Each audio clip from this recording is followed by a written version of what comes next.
Walk out now, Ruth Tritus said, and we forget this happened. He swung at her instead. 3 seconds later, his face met the edge of her workbench, and he didn't get back up. Two more men stood frozen in her garage, staring at a 63-year-old woman in a stained coverall who hadn't even raised her voice. What they didn't know, what nobody in that town knew yet, was that a long time ago, men twice their size used to go quiet when Ruth Calloway's name came up in a room. Welcome to Heart Tales. If this is your first time here, subscribe and stay with us until the end and drop a comment telling us what city you are watching from. I want to see how far this story travels. The bay door hadn't finished rattling on its track when the first one put his boot through a stack of tire rims, not because he needed to move them, because he wanted everyone inside to hear it. That's the only reason a man does something like that. Pure announcement, pure noise, the kind of entrance that says we own this room now and every person standing in it. Ruth Calloway heard it from behind the parts counter where she'd been torquing down a valve cover that had been giving her trouble since Tuesday. She didn't look up right away. She set the wrench down flat on the counter and listened the way a person listens when they already know what they're about to see isn't going to be simple. 3 of them. She clocked that inside the first 4 seconds.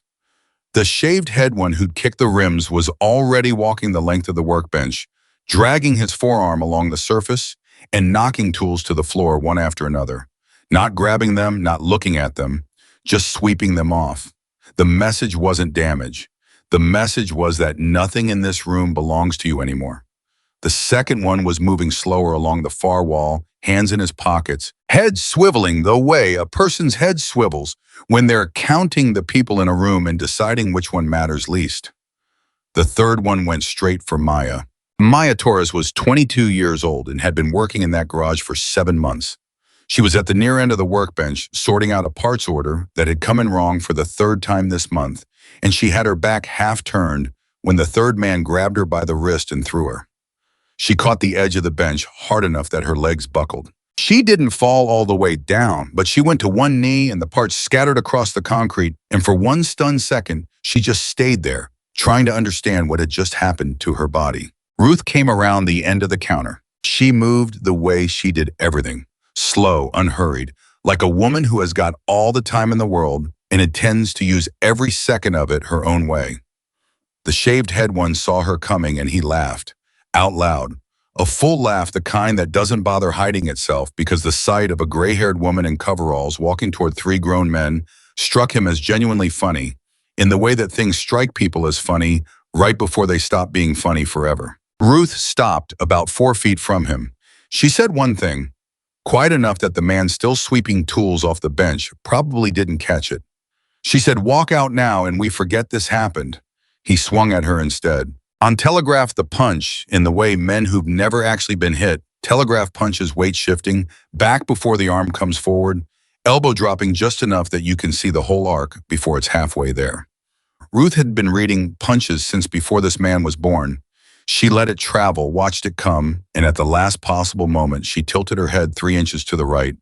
The fist went past her ear into nothing. And before he understood, he'd missed, her hand was already closing around the back of his neck. One motion, his face met the edge of the workbench. He didn't get back up. The other 2 stopped. The one who'd thrown Maya was standing perfectly still, with his mouth open slightly.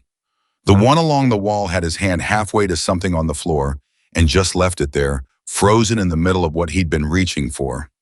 For 1 full second, the only sound in the garage was the compressor still ticking as it cooled in the corner. Then the wall one found a length of pipe off the floor. Somebody had to do something, and Ruth Calloway, 63 years old, shifted her weight. She shifted it the way a person shifts weight right before they stop waiting. And that's the part everybody wants to skip straight to. But here's the thing. You need to understand who that woman was before you watch what she does. You need the whole picture, or the picture doesn't mean anything at all, because what happened next in that garage was not just a fight. It was a lifetime coming back through a door Ruth Calloway had nailed shut 3 years ago and was never supposed to open again. So let's go back. Ruth Calloway had opened that garage at 6 Hardrome every single morning for 18 years running. Same time every day, no exceptions. By the time the first customer pulled into the lot, the place already smelled like motor oil and cold coffee that had been sitting on the burner just a little too long. In a town like Millhaven Ridge, that smell was about the closest thing to genuine routine that most people had left. Millhaven Ridge was a town that had been something once and wasn't anymore. The mine that had employed half the county had closed up 11 years back, and the town had been slowly exhaling ever since. People didn't leave all at once. That would have felt like a decision. They just quietly stopped coming back after going somewhere else for work, and the ones who stayed tended to stay hard and quiet and not ask too much of the world. Ruth fit right in. She'd come to quiet the hard way, which is the only way it sticks. She was big in the way that has nothing to do with swing. The kind of presence that comes from 4 decades of hard roads settling into a person's bones and refusing to leave. Her forearms carried old scars that nobody ever asked about, which was fine because she'd never planned to explain them. Her hair had gone gray somewhere in her early 50s, and she'd never once thought about changing it. She talked to customers warmly and briefly and almost never wasted a word. And when she did speak at any length, people leaned in without meaning to. Something in the voice, something that told you without telling you that this was a woman who had survived the specific things she had survived. Maya Torres had walked into that garage 7 months ago looking for work and a place to quietly disappear for a while.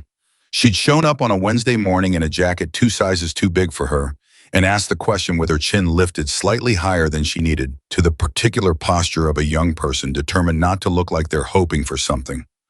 Ruth had looked at her for about 10 seconds. Then she'd pulled a spare coverall off the hook by the back office door, tossed it across the counter, and it told her she started tomorrow at 6:00 and not to be late. She hadn't asked what Maya was running from. She hadn't needed to. You spend enough time being the kind of person people run toward. You stop needing the whole story before you decide whether to open the door. The garage had its own rhythms, and Maya learned them the way you learn the rhythms of any place that has been run for years, by someone who cared slowly, by paying attention, by understanding that the reason every tool on the pegboard had its outline painted in faded paint was not sloppiness, but love. Ruth could tell without looking whether anything had been put back in the wrong spot. Not because she was watching. Because the shape of that pegboard had been sitting in her memory for so long, it had become part of her. The motorcycle in the corner bay under the canvas cover, that was the one thing Ruth had made clear from the very first day. Don't touch it. Don't ask about it. Don't look at it for too long. Maya had understood without being told that whatever was under that cover was not a mechanical object. It was something else entirely. 7 months in, she still hadn't asked. The photograph above the parts counter was the other thing Maya had noticed early. A younger Ruth, maybe mid-30s, standing beside a man with a quiet face and steady eyes. Both of them in leather, flanked by other men, mostly in the same kind of leather, and behind them all the wide-open suggestion of road and distance. Maya had asked about it carefully one evening, while they were closing up, choosing her moment, the way you choose your moment with Ruth, which meant waiting until the woman was already in the middle of something else, so the question didn't feel like a question. Ruth had looked at the photograph for a moment without stopping what she was doing. She said those were people she used to ride with. Family in the way that word means something different. When you've bled beside somebody at 2:00 in the morning on an empty highway with nothing between you and the dark, but the engine under your legs and the person beside you. She said she missed who she used to be around them, not the things they'd all done together. And she said that respect built on fear always collects its bill eventually with interest, and that she'd rather owe nobody anything at all. Then she went back to whatever she'd been doing, and Maya understood that was the whole of what she was going to get, and it was more than enough. The man in the photograph was Frank Calloway. Everyone who'd ever ridden with him called him preacher, though nobody could quite remember anymore whether it was because he never swore or because, when he finally spoke after long periods of saying absolutely nothing, people listened like what he was about to say would matter. He and Ruth had ridden together for the better part of 2 decades back, when the two of them were about the closest thing that chapter had to something like royalty. Ruth carried rank in the official way, earned 1 hard mile at a time, through a process that was twice as long and 3 times as difficult for her as it would have been for any man standing beside her. She'd done it anyway. The older members had eventually stopped testing her and started asking her opinion instead, which in that world was the only promotion that actually meant anything. Frank carried the other kind of standing, the quiet kind, the kind that doesn't announce itself, the kind that other men simply adjust their behavior around without quite realizing they've done it. He'd arrived steady and calm in a world that mostly rewarded neither quality, and Ruth had recognized something in him that she hadn't seen coming and hadn't particularly been looking for. He never once asked her to be softer than she was. That more than anything else was why she stayed. They'd retired together, or tried to. They bought the garage in Millhaven Ridge with money Frank had saved from 20 years of honest fleet work and moved into the little house behind it and told anyone who asked that they were tired. Tired of funerals for men who died young. Tired of debts that got settled in ways the courts never heard about. They wanted mornings that smelled like coffee, and for 6 years that's exactly what they got. Then an old grudge came looking for Frank the way old grudges do, slow and certain with time on its side. A man named Silas Cole had crossed Frank's path once years before Millhaven Ridge during a territory dispute that had gotten men killed on both sides. Frank had walked away from that dispute with his life intact. Silas Cole had walked away with his pride damaged in ways that had never fully healed, and pride in that world has a longer memory than almost anything else alive. 7 years after the garage opened on an ordinary Tuesday morning, Silas Cole pulled into the lot and put a bullet through the front window before anyone inside understood what was happening. Frank never made it to the hospital. Ruth buried her husband on a Thursday in a cemetery 2 towns over. Something in her that had been slowly, carefully softening over 6 good years went hard again overnight. The way ground freezes, not gradually but all at once, like the temperature crossed a line and everything changed in an instant. She had every name, every connection, every favor still owed to her from the old days, and there was more of those than most people would ever know. She could have turned Silas Cole's entire world to ash inside of a week and had people lining up to help her do it. She didn't. She stood over Frank's grave on a gray afternoon, and she made herself a promise out loud, word by word, slow enough that each one would hold. She would not let his death turn her back into the woman she'd spent 2 decades fighting her way away from. She would keep the garage running exactly the way he would have wanted. She would let the law handle Silas Cole, slow and clumsy as that was, and she would not pick that life back up for anything less than watching somebody die in front of her all over again. The courts moved at their own pace. Silas Cole went away eventually for a stretch that felt too short to everyone who'd loved Frank Calloway. Ruth accepted it. She'd made a promise, and she didn't break promises, not even to herself, not even for this. She kept the garage exactly as Frank had left it. His tools hung in the exact positions he'd left them, each one traced in faded paint, so nothing could ever end up in the wrong place. His half-finished projects stayed under their canvas covers in the corner bay, including the motorcycle he'd been building for their 10th anniversary, a project he'd never gotten to finish, that she couldn't bring herself to complete and couldn't bring herself to sell, and so simply left there covered. A quiet thing that nobody was allowed to touch. She raised the shutters every morning at 6 a.m. exactly because Frank always had. She talked to customers the way Frank used to, warm but brief. And slowly the garage became less a business and more a way of honoring a dead man. She still spoke to, sometimes late at night when the shop was empty and the only sound left was the hum of the parts refrigerator. That was who Ruth Calloway was on the morning 3 men kicked in her bay door. Now, back to the pipe. The wall one had gotten his hand around a length of steel pipe off the floor. Someone had knocked it down in the initial sweep along the workbench, and he came at her with it, raised like he was trying to settle something. Ruth moved inside his swing before he'd finished committing to it. You can't stop a swing that wide. You can only step where the swing isn't, and if you step close enough, the pipe becomes irrelevant because the man holding it is too close to use it properly. Ruth knew this the way she knew the layout of her own parts counter in the dark. Her elbow came up under his jaw and the pipe clattered from fingers that had forgotten how to hold anything. The third one, the one who'd grabbed Maya, who'd thrown her into the workbench, that one tried to get behind her. It was a reasonable instinct. If you're dealing with someone who has just put your friend down in under 3 seconds, you try to get angles on them. Ruth felt the movement on her left side before she turned to face it. She turned it anyway, caught him mid-step, and did something with her hip and her forearm that Maya, watching from the floor with her hand pressed against the cut above her eyebrow, couldn't entirely follow but understood from the result. He went down hard, both hands wrapped around his own ribs, staying down 9 seconds, maybe 10. That was all it took for 3 grown men to end up on the concrete floor of Ruth Calloway's garage.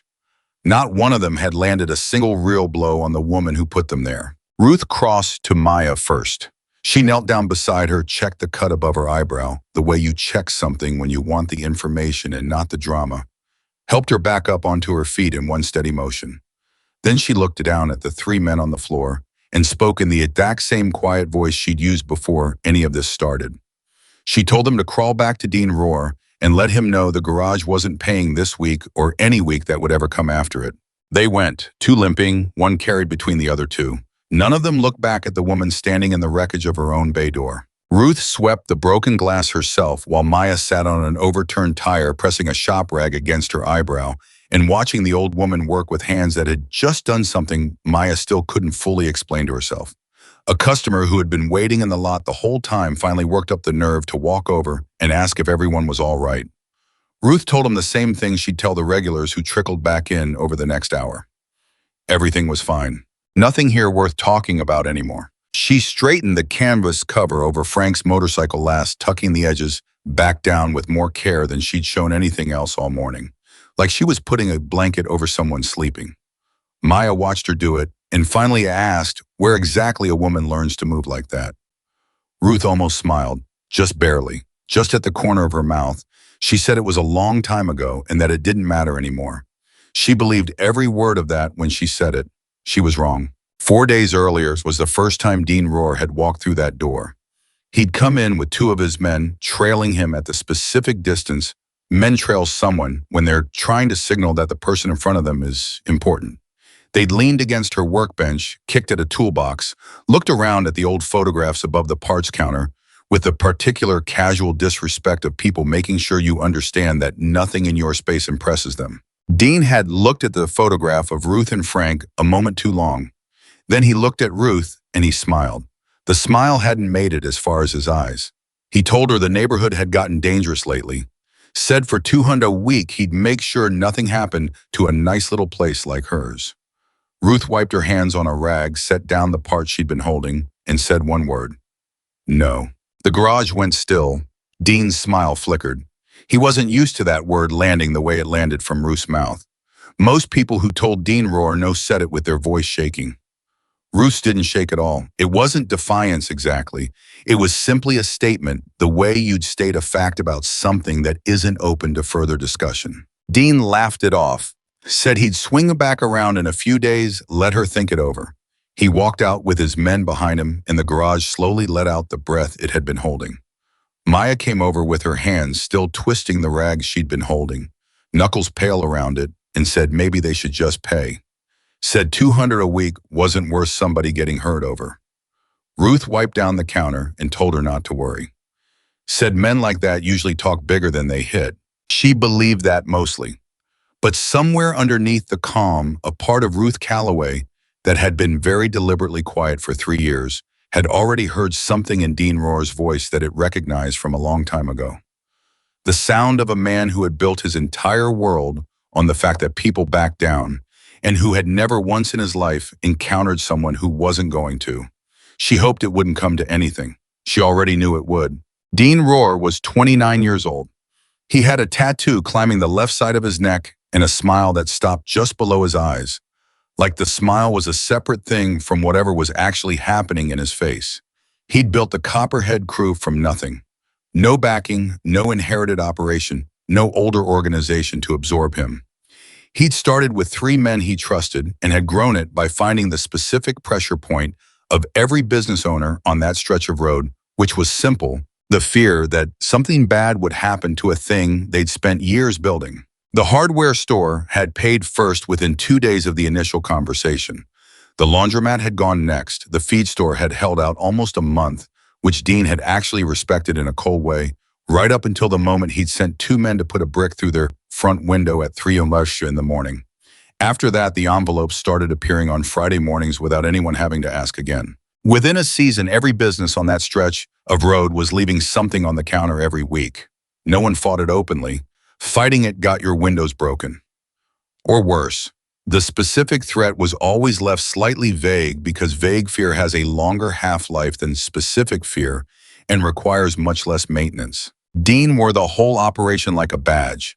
His father had spent his life getting pushed around by landlords and foremen in this county without pushing back once, and Dean had decided somewhere around age 16 that nobody would ever look at him that way. Fear was faster than respect, easier to build, easier to maintain, and it compounded if you fed it regularly. He hadn't expected a 63-year-old woman to say no without flinching. He really hadn't expected what came back from his crew that morning. When those three men limped back into the body shop, the Copperhead crew used as a clubhouse, Dean slammed his fist against the bar top and wanted to know how. That was the only word out of his mouth for a solid minute. How? How had three of his crew ended up on the floor of some old woman's garage without landing a single clean hit between them? Nobody answered him right away. Then Otis Greeter spoke. Otis was the oldest man on the crew by a full 2 decades. He'd ridden with rougher outfits than the Copperheads long before Dean was old enough to hold a wrench, and he generally kept his own counsel, except when he thought the situation was getting away from someone, and they didn't know it yet. He looked at the shaved head one and asked a single question. He said, "What did she look like? Not the fight, not what she did. Her. What did she look like?" The kid described her, gray hair pulled back, stained coverall, forearms, hands that moved like she'd done this exact thing more times than anyone in the room had had breakfast. Otis said, "What was her name?" The kid said Calloway. Ruth Calloway. Otis didn't say anything for a long moment. He sat down slowly on an overturned crate, took his cap off, and turned it twice in his hands before he rested it on his own knee. The room watched him do it. And something about the way he sat down with the specific care of a man lowering himself toward a thing he had been trying to keep at a distance made everyone in that room go quiet without being asked. Then he told Dean a story none of the younger men there had ever heard. He talked about a chapter that used to run 3 counties over, back before any of them were old enough to know what any of this meant. He talked about a woman who'd earned real rank in that organization 1 hard mile at a time, in a world that made you prove yourself twice over for every inch any man was simply handed. He said there had been exactly one name that got said quiet in certain rooms, the way you'd say something you didn't want to accidentally summon. Calloway, Ruth Calloway, Hell's Angels, Old Guard. The genuine article, not the kind of thing anyone put on to look like on a weekend. Dean listened to all of it with his jaw working steadily.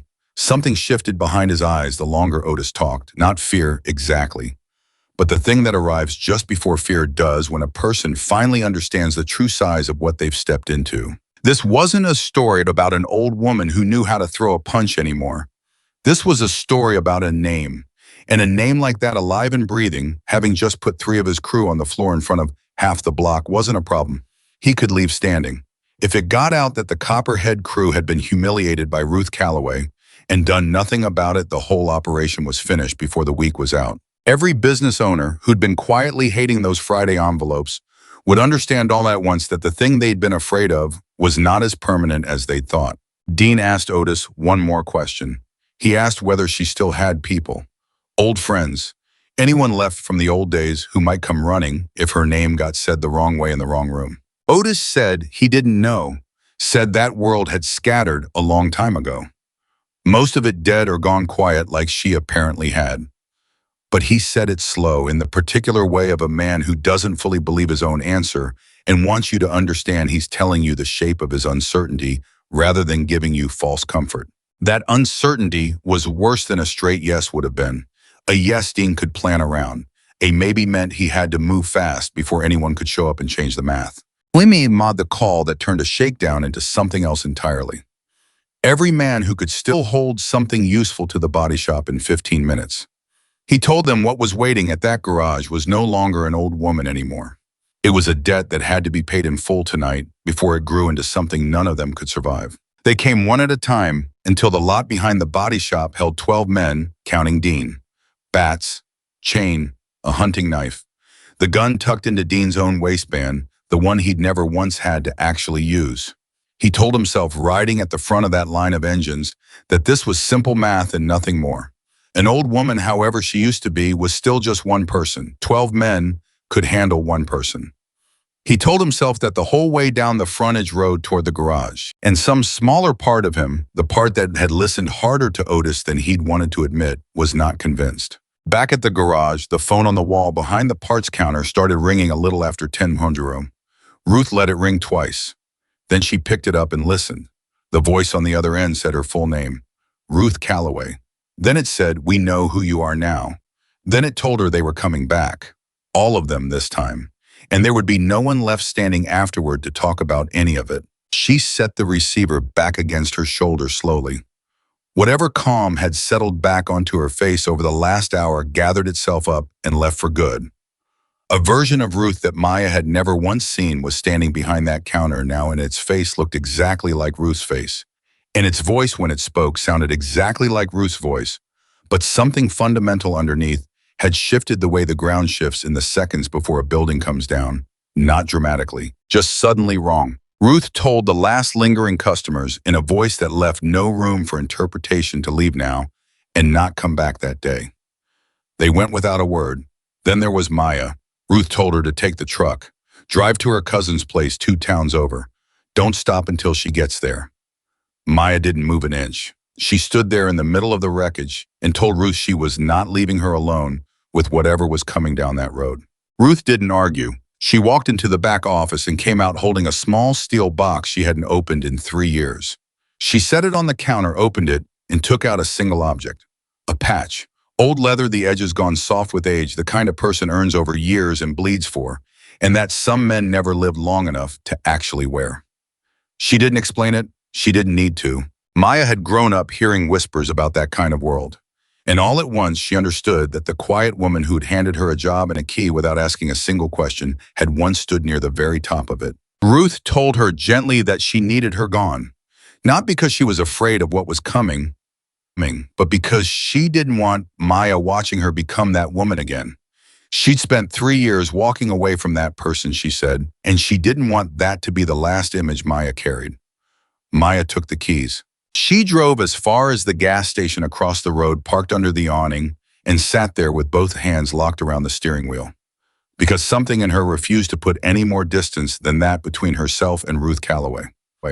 And out on the frontage road, you could already hear them coming. Low at first, then climbing. The sound of 12 engines belonging to men who had no intention of leaving anyone behind who could talk about it later. Ruth stood behind her own counter with both hands flat on the wood and listened to the sound getting closer and ran the numbers, the way Frank used to teach the younger riders to run numbers when the numbers actually mattered. 12 men, maybe more. A narrow bay with one entrance through the front and one exit through the back office. A counter solid enough to put her spine against. Every wrench and pry bar within arm's reach, each one hanging exactly where Frank had placed it years ago. Outlined in paint, so faded you almost couldn't see it anymore. But Ruth had never once needed to see it to know where everything was. She counted the exits, counted the blind corners, counted the seconds it would take a man carrying a bat to cross the length of the room. And she filed every number away with the same methodical calm she'd once used to file license plates and faces before a run she never talked about afterward. The engines got louder. She was still standing there when the bay door opened and they came in. They came in slower than the first 3 had. That was the first thing Ruth noticed. The first crew had come in loud and careless, the way men come in when they're not expecting resistance. These ones spread along the walls the second they cleared the doorway, moving with the deliberate patience of people who had been told exactly what they were walking into and had decided to walk in anyway. That told Ruth everything she needed to know about where the next few minutes were going to go. Different kind of dangerous. The kind that had thought about it first. She counted them without moving her eyes across the room in any obvious way. 11, 12 with Dean, more than half carrying something, a bat, a length of chain, a hunting knife, loose in one man's hand, like he hadn't quite decided what to do with it yet. One with something heavier tucked into his waistband that he hadn't pulled out. And one old woman behind a parts counter in a stained coverall who had already put 3 of these men's friends on the floor this morning and was standing here now with both hands flat on the wood and absolutely nothing on her face. Dean came in last. He stepped over the tire rims still scattered across the floor from the first visit, like he was stepping over something that didn't deserve the acknowledgement of being moved, and he looked at Ruth from across the length of the garage. The easy smile he'd worn 4 days ago when he'd come in and made his pitch, that smile was gone. What replaced it didn't sit naturally on his face. It was tighter, more deliberate. The look of a man performing a version of himself he needed other people to believe in so he could believe in it himself. He tried talking first. told Ruth he hadn't known who he was dealing with, that maybe they could still work something out between them, two reasonable people, no reason this had to go the direction it was going. The words came out smooth and practiced, the kind of words that sound like an offer and are actually a wall going up around a room while you're still standing inside it. Ruth watched his crew keep moving the whole time he talked, fanning out, taking positions along three walls, boxing the room in from every direction that mattered. Every word out of Dean's mouth was noise designed to cover the movement, and Ruth understood it as such. She didn't answer the words. She answered the spread. The man easing toward her right flank with the chain was the real threat. Ruth had clocked him the moment he came through the door. He had the particular weight distribution of someone who knew how to use what he was carrying, and he was moving with the specific patience of a man who was waiting for a moment of distraction before he created one of his own. He was still 2 steps from where he needed to be when Ruth came over the top of her own counter, faster than any of them believed a woman her age could move. She was on the chain before it finished rising. One short, brutal strike to the throat, not theatrical, not wasted, exactly enough and nothing more, and that man folded straight to the floor, gasping for air that wasn't coming in as the way air is supposed to come. For a half second, the room absorbed what it had just seen. Then it exploded. The fight against the first 3 had been fast. 9 seconds, 10 at most, clean and almost surgical. This one wasn't fast. This one was a war from the first second, and Ruth knew it, and she let that knowledge settle into her body the way you settle into the reality of something you cannot change and can only survive by staying inside of it. 12 men couldn't all reach her at once in a space that narrow. The bay was tight workbench, along one wall part's counter at her back, the corner bays blocking off clear lanes from the sides. That single architectural fact was the only thing keeping the math from being completely unsurvivable, and Ruth had calculated it before they had even pulled into the lot. She put her back to the counter so they could only come at her from the front, and she made every single one of them pay full price for stepping through that door. A man with a bat swung wide, the kind of arc built for ending a fight in a single motion, enough force behind it to cave a door.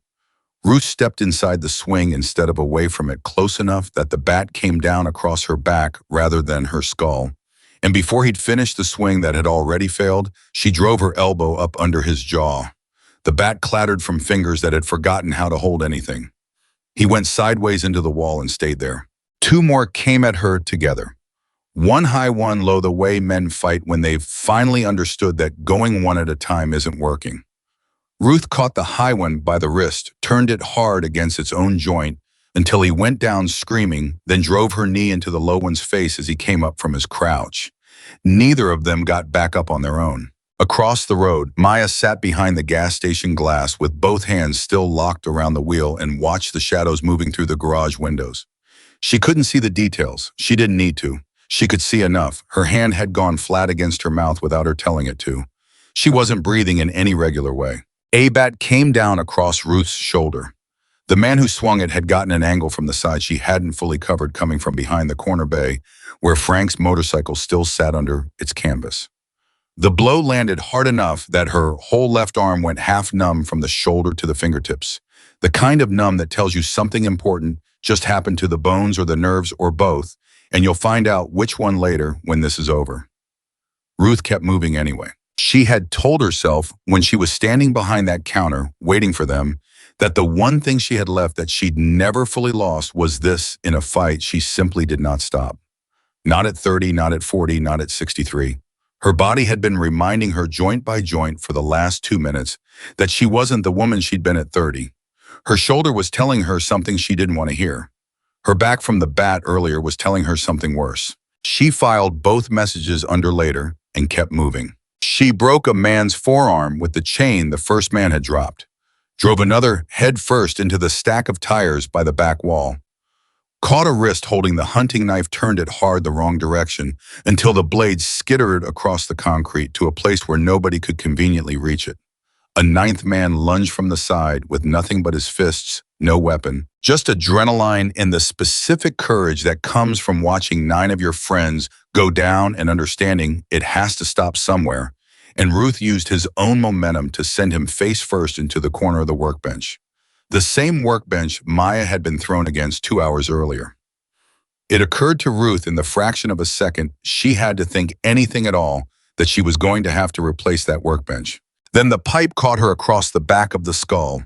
She hadn't seen that one coming. Not fully. The man had gotten low and come from a blind angle that the corner bay created, and she'd been tracking two other men at the same time, and the pipe connected flush across the back of her head, and the garage tilted sideways in front of her eyes like the whole building had shifted on its foundation.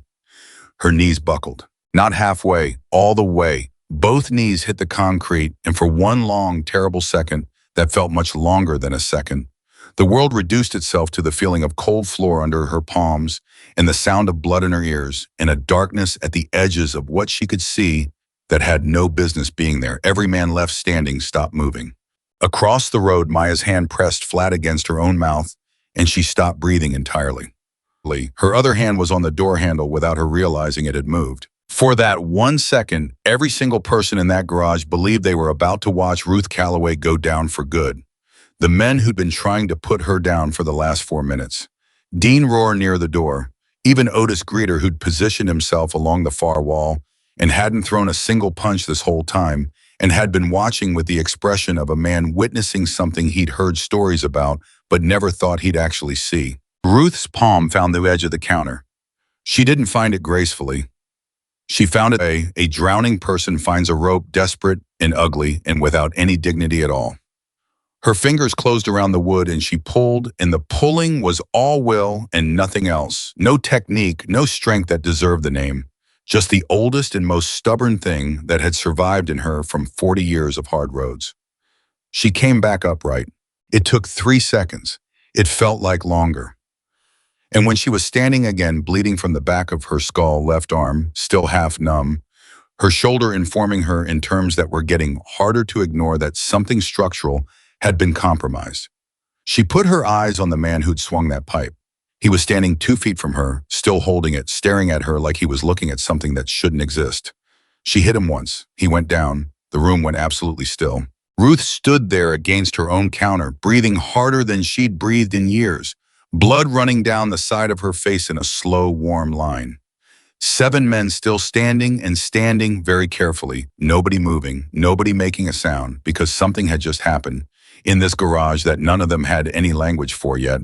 And until they found the language, none of them wanted to be the first person to remind the woman in front of them that they were still there. Dean Rohr, who had been keeping himself near the door the entire fight, not running but not quite in it either, the position of a man who is directing things from a distance and calling it strategy, reached into his waistband.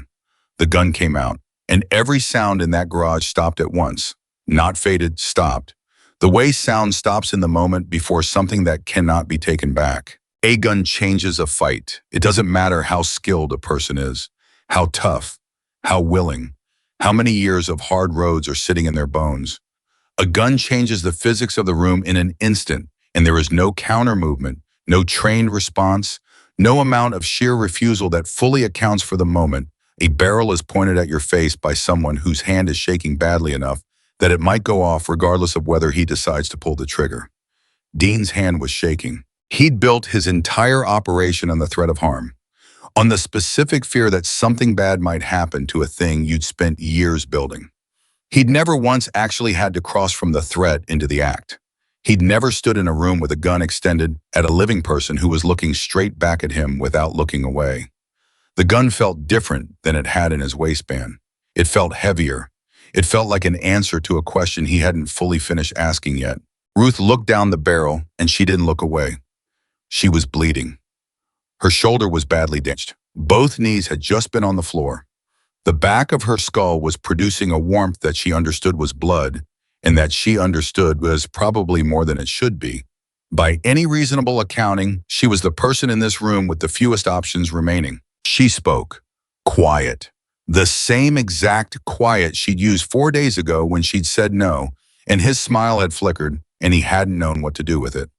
She told Dean that if he meant to pull that trigger, he'd better make it count, because the moment that bullet failed to put her down for good, she was going to take that gun out of his hand, and there would be no more talking after that. Not for him, not for any of the 6 men still on their feet around him.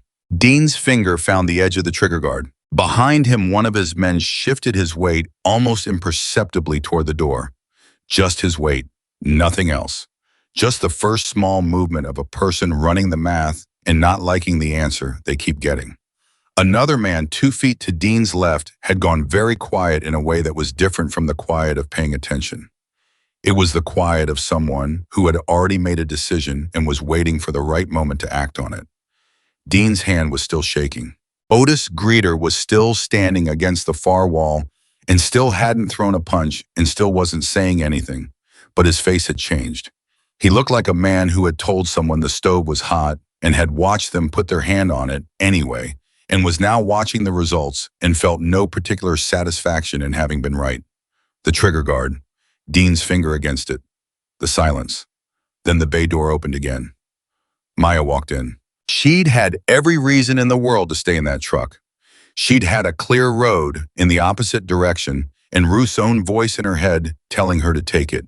She'd made it as far as the gas station, and then she'd sat there for the entire length of this fight with her hands on the wheel and her eyes on the garage windows. And when she'd seen Ruth's silhouette go down to the floor and then watched it come back up, when she'd seen the shape of what was happening, through that glass, something in her had made a decision that wasn't a decision so much as a fact.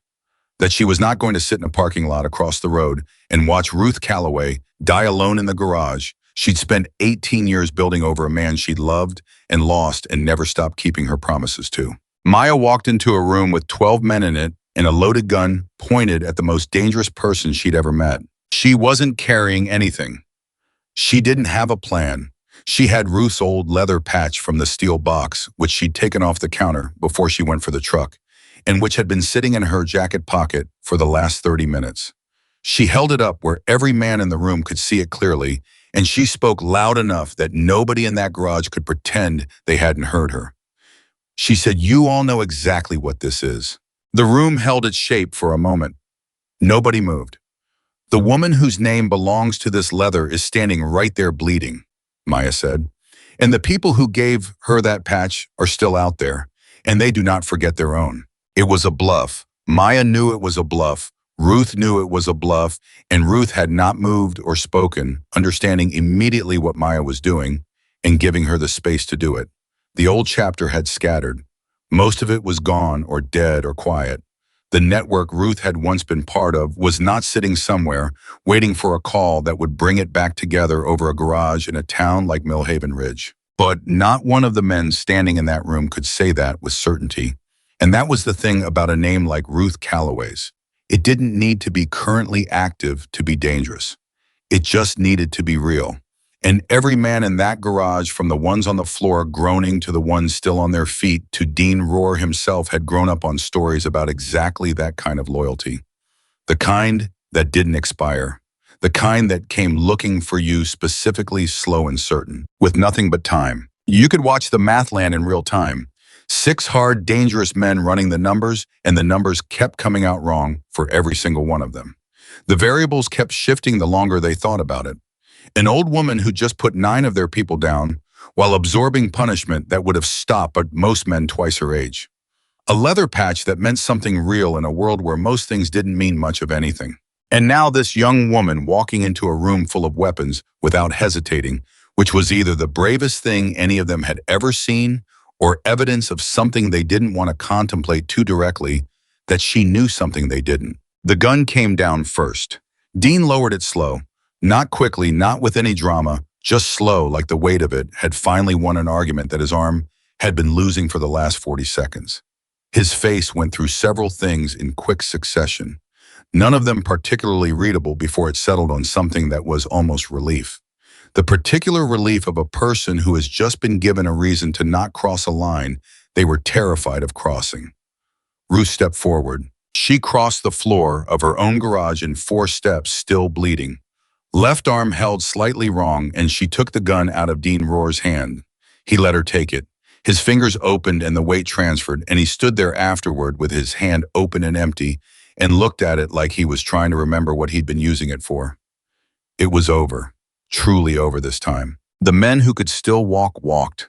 They left with the specific quiet of people leaving the funeral careful. Nobody looking at anyone else, nobody saying a word. head slightly down, the universal body language of people who have just experienced something they're going to be thinking about for a long time. They didn't run. Running would have required them to acknowledge what they were running from. They just left one and two at a time until the garage held only the people who had no choice but to stay. Ruth stood in the middle of her own floor with Dean's gun in her hand and breathed. Maya came to her immediately. She got in close and looked at the back of Ruth's skull, and her face did something complicated that she kept mostly internal because this was not the moment for it. She pressed her own jacket against the wound, and Ruth let her, and for a moment neither of them said anything. Then Ruth said, "You were supposed to drive to your cousin's." Maya said, "I drove to the gas station." Ruth said, "That's not 2 towns over." Maya said, "I know where 2 towns over is." Ruth looked at her. Just for a second, something moved across the old woman's face, not quite a smile, not quite anything, with a clean name, and then it settled back into the neutral. She wore like a second skin, and she said, "Help me sit down." Maya helped her sit down on an overturned crate near the parts counter. Ruth held the gun loose in her lap and looked around the wreckage of her own garage. Broken glass, men on the floor in various states of consciousness and disrepair, tools scattered, the workbench with its new damage, the canvas cover over Frank's motorcycle, which was, she checked, intact, untouched. The fight had never quite reached that corner. She'd made sure of that. Somewhere in the middle of all of it, she'd made sure of that. Dean Rohr was still standing near the door, not going anywhere, seemingly unsure of what to do now that the weight had left his hand. He looked younger than 29, which was not something he would have wanted anyone to notice. He looked like a person who had just fully understood something for the first time that he'd thought he understood before but hadn't. The difference between thinking you know where a road goes and actually standing at the end of it. He looked at Ruth. She looked back at him, unhurried the way she looked at everything. He said, "I didn't know." Ruth said, "You know now." He didn't say anything else. He sat down on the floor near the door and put his back against the wall and put his head down, and he was still sitting there when the police arrived 20 minutes later. The first patrol car came in, hot tires on the gravel, and then a second one behind it. Half of a dozen officers fanning through the door, hands up in that particular urgent way, voices layered on top of each other, and then stopping collectively as they took in what they'd driven into. 12 men, 9 on the floor, 3 standing, none of them in any shape to be a threat to anyone. One old woman sitting on a crate with a gun in her lap and a shop rag pressed against the back of her head. One of the officers, a younger one, looked around the room and said slowly, "Ma'am, are you all right?" Ruth said. "Better than some." She set the gun on the floor in front of the crate, plainly visible, and raised her hands just enough to make clear she was complying. And then she set her hands back in her lap because her shoulder had specific opinions about keeping them raised that were not currently negotiable. The young officer looked at the 9 men on the floor, looked at Ruth, looked at Maya, who was standing at Ruth's shoulder with blood on her jacket that was not her own, looked at Dean Rohr still sitting against the wall near the door with his head down, looked back at Ruth. He said, "Did you?" Ruth said, "Yes." He said, "All of them." Ruth said, "Most of them." The young woman helped with the last part. Maya said quietly, "I really didn't." The officer stood there for another moment with the particular expression of someone reorganizing a mental picture they'd arrived with into something that fit the actual scene in front of them. Then he went about the business of doing his job, which was considerable, given that the garage currently held more injured people than a modest emergency room. Ambulances were called, statements were taken, Dean Rohr was walked out in handcuffs and put in a car, and he went without making it difficult for anyone. The 6 men still capable of standing were walked out after him.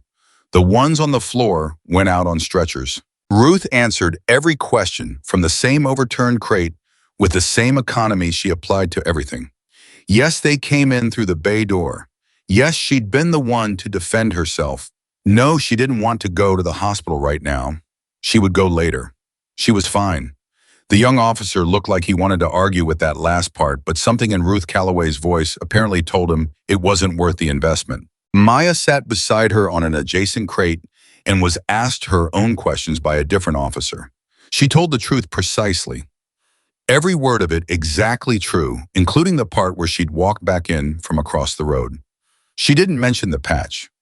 Nobody asked her about it, and she kept it folded in her jacket pocket and kept her jacket on And that detail passed in and out of the official account without ever landing in it. A detective arrived about 40 minutes into the process. Plainclothes older, the kind of unhurried that comes from years of arriving to things after they've already happened, and understanding that the scene is going to tell its story on its own terms, regardless of how fast you move.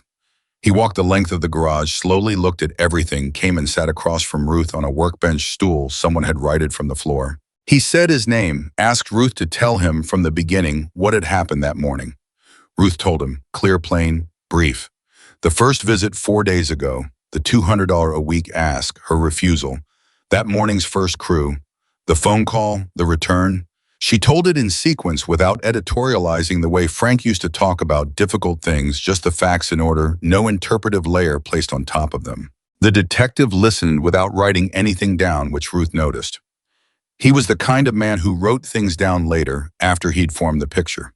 He asked a few questions, clean ones, the kind designed to verify sequence rather than catch contradiction. And then he asked one question that wasn't about sequence. He said, Ms. Calloway, do you have any affiliation, current or past, with any motorcycle organization or club? Ruth looked at him. Not long, not with any particular weight. She said, I used to ride with some people a long time ago. I don't anymore. The detective held her gaze for a moment. Then he wrote something down, which was the first thing he'd written down since sitting on the stool. Then he closed his notebook. He said, I'm going to recommend you get that wound looked at tonight. Ruth said she would. He stood up, looked around the garage one more time, and said almost to himself, hell of a morning. Ruth said yes. He left her to it. By the time the last patrol car pulled out of the lot, the afternoon had moved well past noon, and the garage held a quality of silence that was different from the silence it had held at 5:59 that morning, the last minute before Ruth had raised the shutters. This silence had weight in it. It had the particular density of an ending. Not a comfortable ending, not a clean one, but an ending that was real and that wouldn't be renegotiated. Maya swept glass. Ruth hadn't asked her to. She just picked up the broom from the corner where it always stood and started working. Ruth watched her from the crate for a while, rags still pressed against the back of her skull, and didn't say anything about it. After a while, Ruth stood up, moved slowly but steadily to the parts counter. She set Dean's gun on the shelf below the register out of sight. She pulled out the shop's order ledger and opened it to that week's page and picked up a pen and made a small notation. Then she closed it. She looked up at the photograph above the counter. Ruth and Frank in leather, flanked by people whose names she had never spoken aloud in front of Maya or in front of anyone in this town. She looked at Frank's face for a moment, quiet, still. Then she looked at Maya, who had stopped sweeping and was watching her. Maya said, "Are you actually okay?" Ruth said, "I've been worse." Maya said, "That's not what I asked." Ruth was quiet for a moment. Then she said, "No, but I will be." She meant it, and she was. But not tonight and not without cost, and they both understood that, and neither of them needed to say it out loud for it to be fully between them. The afternoon light moved across the floor of the garage. Glass was swept. Order was restored imperfectly in the way order is always restored after something real has happened. In a space, you put things back where they go, and you clean up what you can, and you acknowledge quietly that the space itself has changed in a way that cleaning can't fully undo. Ruth kept the canvas cover over Frank's motorcycle exactly as it had been. Tucked at the corners, even. And somewhere across town in the back room of a body shop that was now just an empty building, Otis Gurrier sat alone and turned his cap over in his hands and thought about a name he'd said out loud that morning that he'd carried quietly for a long time, and about an old woman who'd looked at 12 men coming through her door and hadn't stepped back an inch, and about the particular side of his own life he wanted to be standing on when it finally ended. The night after the police left, Ruth didn't sleep. She sat in the small apartment above the garage, in the chair Frank had always used for reading, the one with the arm that had been re-glued twice, and still leaned slightly to the left, and she held an ice pack against the back of her skull, and stared at the wall and listened to the buildings settle around her the way old buildings settle slowly with complaint, like something that has been carrying weight for a long time and is only now admitting it. The doctor at the urgent care clinic, 2 towns over, had cleaned the wound, told her she'd been lucky. The pipe hadn't hit 3 inches lower, and to the left given her 8 stitches and a list of symptoms to watch for, and sent her home with instructions she was already half ignoring. Maya had driven her there and driven her back and offered twice to stay and been told twice gently that she was fine. Maya had left at 10. Ruth had been alone since then. She was not fine and she knew it, and she was not going to say so out loud to anyone. Her shoulder was the worst of it physically. The bat that had caught her across the left side had done something to the joint that the urgent care doctor had described with careful medical language that translated simply into it would take time and it would hurt, and she should not use it the way she normally used it for the next several weeks at minimum. Ruth had nodded at all of that. She would use it the way she needed to use it starting tomorrow at 6 when she raised the shutters the same way she'd raised them every morning for 18 years. But the shoulder wasn't what was keeping her awake. She was awake because, for the first time in 3 years, she'd become again the person she'd promised Frank's grave she was finished being. She'd picked up everything she'd set down at that cemetery, used it completely and without hesitation, and then theoretically set it back down. And she was sitting here at 200 in the morning, trying to locate the exact feeling she'd expected to find on the other side of all of that, and not quite finding it where she'd left it. She'd expected guilt. She knew what guilt felt like in her body after the fact of violence. She'd felt it before a long time ago, the morning after weight of things done that couldn't be undone. That weight wasn't here. What was here instead was something she didn't have a clean name for.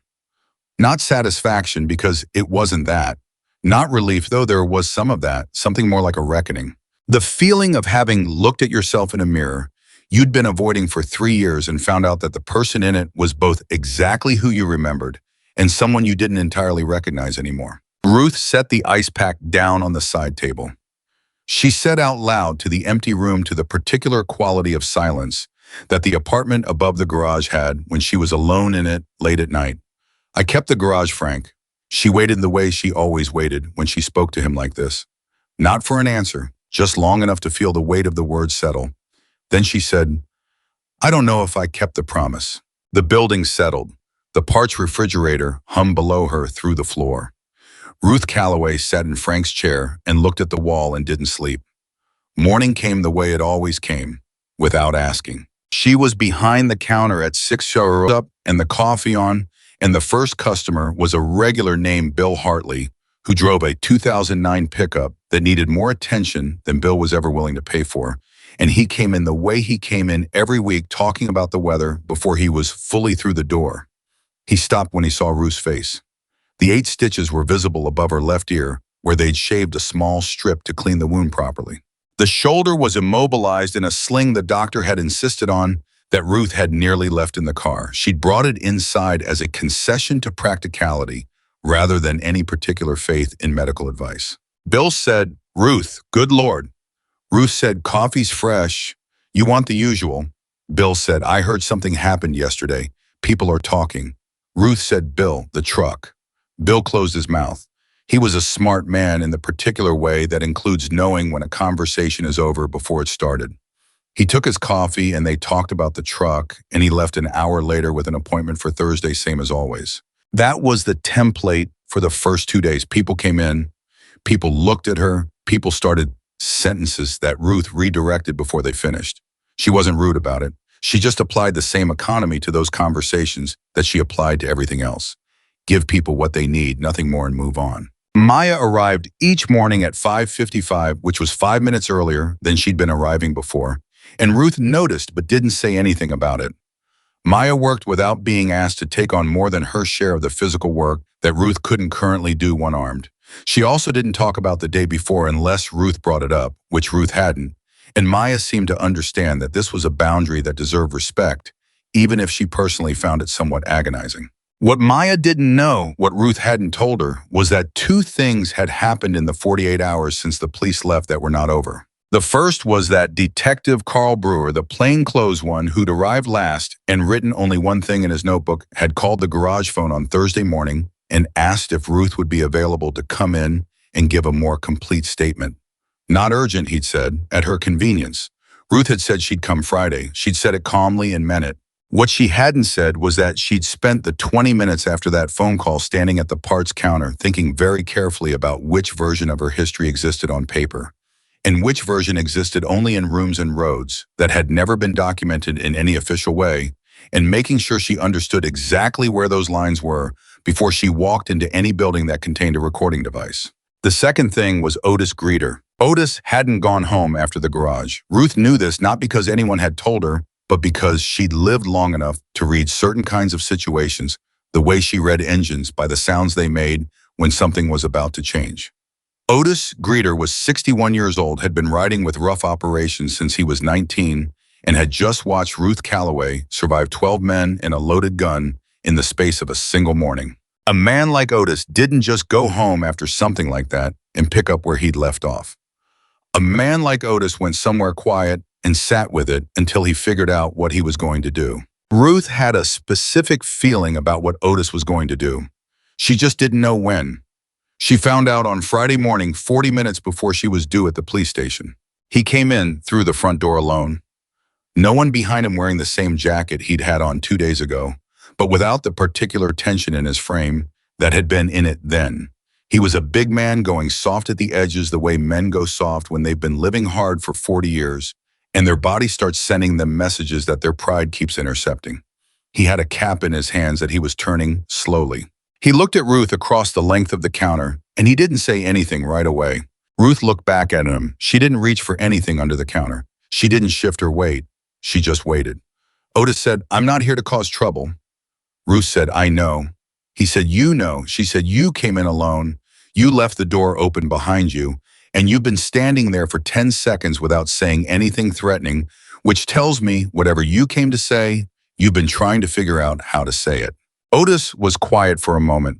Then something around his eyes did what things do around the eyes of people who have been holding something tightly for a long time and have just been given permission to set it down.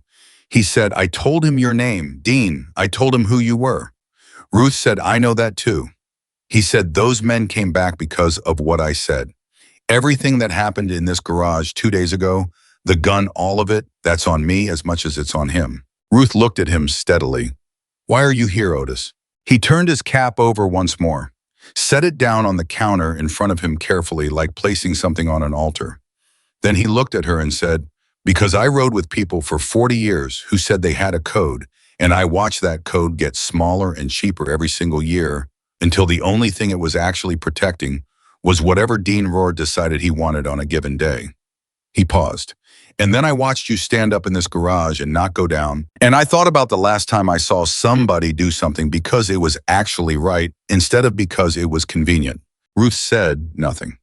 Otis said, "I'm going to go to the police. Tell them everything. Every business on that road, every payment, every threat, every name, all of it." The garage held very still. Maya had come in from the back office and was standing in the doorway and had clearly heard enough that she wasn't moving. Ruth said, "You understand what that does to you?" Otis said, "Yes."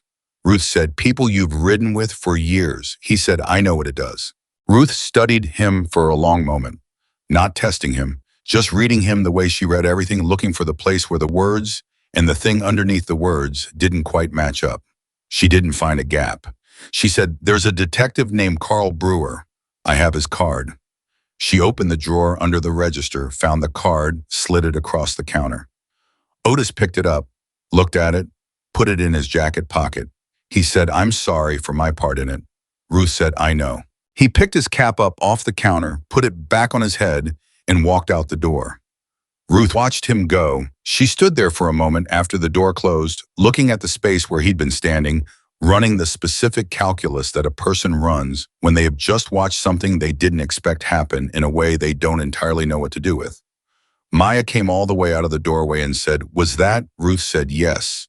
Maya said, "Is he actually going to?" Ruth said, "Yes." Then after a beat, "Get my jacket. I need to be at the police station in 30 minutes. The police station was a 20-minute drive if you took the highway. Ruth drove herself one-armed, which she was aware was not technically advisable, and which she did anyway because asking Maya to drive her felt like a concession she wasn't prepared to make on a morning that was already requiring quite a few concessions from her. Detective Brewer met her at the front desk personally, which told her something about how seriously he was taking what had landed in his lap this week. He was 50-something, the kind of man who'd done this long enough that he'd stopped performing any version of himself for anyone and just moved through rooms at his own pace doing the job. He brought her back to a room that wasn't an interrogation room, just an office, 2 chairs, a table, a recorder. He sat visibly on the table and asked permission to run before he started it. Ruth said yes, he started it. He said, "Ms. Calloway, before we get into Thursday, want to ask you about something else first. We've been looking at the Copperhead cruise operation for the last few weeks. Before this week's events, we had preliminary reports from 2 business owners who'd been approached, but no one willing to go on record. After Thursday, we now have 3 additional business owners who've contacted us independently." He paused. "I want to understand the scope of what was happening on that road." Ruth said, "Ask what you want to ask." He said, "How long had you been aware of the pattern of extortion?" Ruth said, "Dean Rohr came into my garage 4 days before Thursday. He told me the neighborhood had gotten dangerous and that he could provide protection for $200 a week." Brewer said, "And you refused?" Ruth said, "I did." Brewer said, knowing what that refusal was likely to produce. Ruth looked at him. "I refused because my garage isn't paying money to someone who hasn't done anything to deserve it. What it was likely to produce didn't change that." Brewer wrote something. He said, "In your experience, and I'm asking you to be candid with me, was there anything about the way Rohr's operation was structured that suggested to you it had connections to any larger organization?" Ruth understood what he was actually asking. He'd done his reading. He knew enough about her past to know she was someone who would recognize those structures if they existed. She said no, Dean Rohr built what he built from scratch with local people. There was no outside backing. The reason it worked was fear, and the reason it stopped working is that it ran into something it wasn't afraid of. Brewer said you. Ruth said the situation. He almost smiled at that, not quite. He made another note. They went through the Thursday timeline completely. Ruth gave it to him the same way she'd given it to the officers at the scene clean. Sequential, nothing added. When he asked about the gun, she told him where it was. He said a unit would come by the garage to collect it. She said fine. Then he said, "I'm going to tell you something that isn't standard practice in an open investigation because I think you'll find it relevant." He set his pen down. "We received a call this morning from a man named Otis Greeter. He came in voluntarily and provided a complete statement about the Copperhead operation. Names, dates, locations, payment records. He also provided the names of 3 men in the crew who were involved in activities we weren't previously aware of." He paused. "His statement is the most comprehensive account of this operation we're likely to receive. It will be the foundation of the prosecution." Ruth held his gaze. Brewer said, "He also said something I want to ask you about.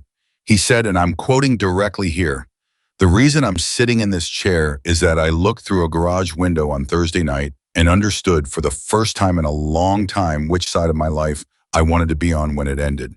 And it wasn't the side I was on." He picked up his pen again. "He mentioned your name." Ruth said, "I heard what he said." Brewer said, "Did you speak with him before this morning?" Ruth said, "He came into my garage this morning. He told me he was coming here. I gave him your card." Brewer looked at her for a moment, then he wrote something in his notebook.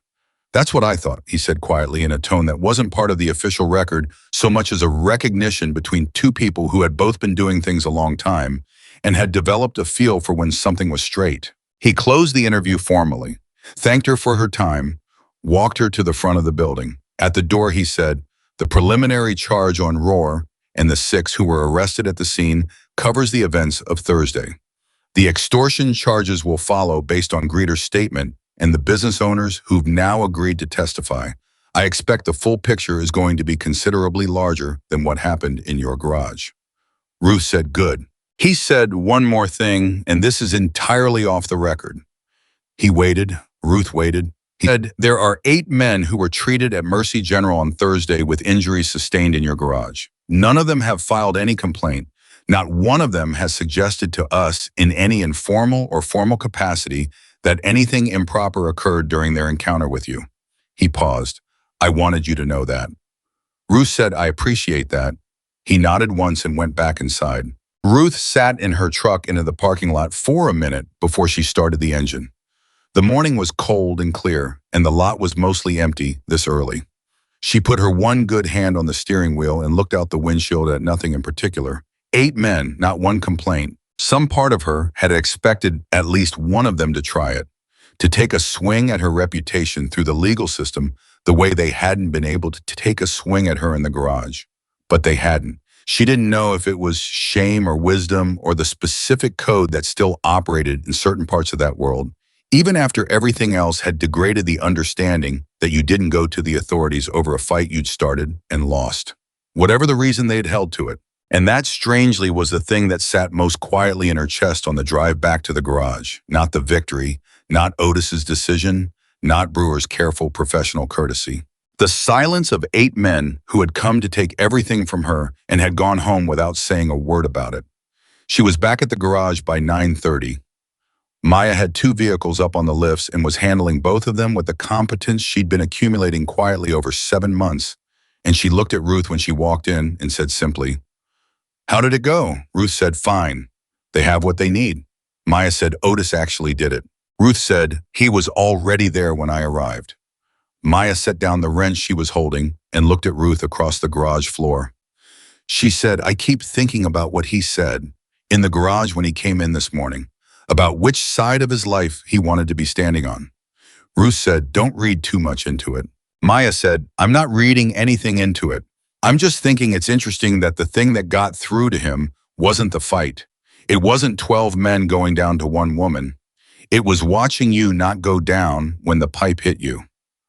Ruth said, "That's not," Maya said. "He told me before you came out of the back office." He looked right at me and he said, "The moment she came back up off that floor, I knew I was done." She picked the wrench back up.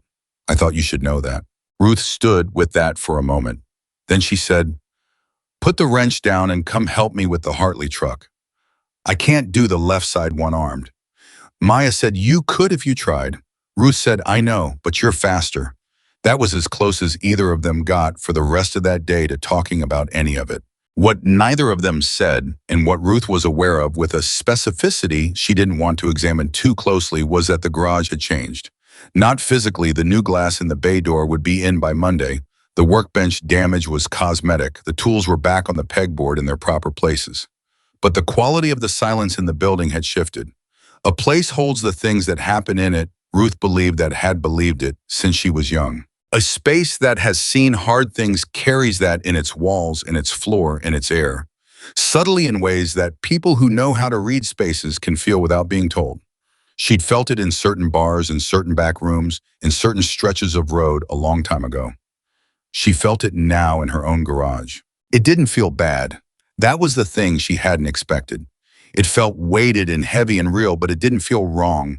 It felt like a place where something important had happened and where the importance had settled into the structure of the thing and would not be leaving. Frank would have had something specific to say about that. She could almost hear the particular rhythm of how he would have said it quietly, with one of those pauses he always took before the sentence that actually mattered, so you knew to pay attention. She didn't try to complete the thought for him. That was one thing she'd learned in 3 years of talking to a dead man late at night. You didn't put words in his mouth. You just left the space and let it stay empty and honored the fact that he'd been the one to fill it. By Saturday, something was happening out on the road. Word travels in small towns the way weather travels ahead of itself, fast and slightly distorted by the time it arrives. By Saturday morning, the story of Ruth Calloway's garage had moved through every coffee shop and feed store and barbershop on that stretch of road and several stretches adjacent to it, and it was arriving in different shapes depending on who was doing the telling. Some versions had Ruth taking down 15 men, some had the gun going off. Some had Maya arriving on a motorcycle, which was particularly creative, given that Maya didn't own a motorcycle. Ruth heard fragments of these versions from customers and said nothing corrective about any of them. What mattered, what was actual and real, and moving through those same networks in a way that had nothing to do with embellishment, was this: on Friday morning, the hardware store owner, a man named Pete Carver, who had been leaving an envelope on his counter every Friday for 4 months, did not leave an envelope. He waited to see what would happen. Nothing happened. On Friday afternoon, he called 3 of the other business owners on that stretch of road. By Saturday morning, every business on the road had made the same decision. The envelope stopped. Nobody had organized it. Nobody had called a meeting or circulated a petition or made any coordinated plan. They'd simply each individually made the same calculation. The thing they'd been afraid of had run directly into Ruth Calloway's garage and come out the other side considerably diminished, and the specific arithmetic of fear had changed overnight. Pete Carver drove past the garage on Saturday morning and slowed down and waved from his truck window. He didn't stop. He didn't need to. Ruth raised her one good hand from behind the counter in the way of acknowledgement that didn't require anything to be said, and he kept driving. Maya watched the truck pass and said, "He didn't even stop."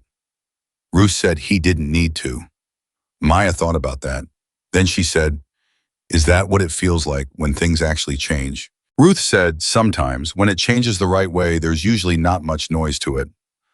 Maya looked at her. "Is this the right way?" Ruth was quiet for a moment, the way she got quiet when a question deserved more than a quick answer, but she didn't have the full answer available yet. Then she said, "It's the best way it was going to go, given what it was." Maya seemed to accept that in the way she accepted most things Ruth said, not without thought, but with the particular willingness of a young woman who had decided some time ago that this was a person worth listening to on the things that mattered. It was that same afternoon Saturday that Ruth went into the back corner bay for the first time since Thursday morning. She didn't plan to. She was moving through the garage doing the one-armed version of her usual Saturday routine, and she ended up at the entrance to the corner bay, and she stood there for a moment, and then she went in. The canvas cover over Frank's motorcycle was exactly as she'd left it. Corners tucked, even. The fight had never quite reached this corner. She'd made sure of that without making a conscious decision to make sure of it, which told her something about what her body still knew how to protect without being asked. She put her one good hand on the canvas, not gripping it, just resting it there, the way you put your hand on a shoulder. She said, "I'm all right, Frank." She stood there a moment longer. Then she straightened up and went back out to the main bay and didn't go back into the corner bay again that day. Maya saw her come out. She didn't say anything, but something in her face, which Maya was getting better at reading, went slightly softer, and she turned back to the engine she was working on without making anything of the moment that didn't need to be made of it. Sunday, the garage was closed the way it had always been closed. Ruth sat in Frank's chair in the apartment, above shoulder, aching in the particular way.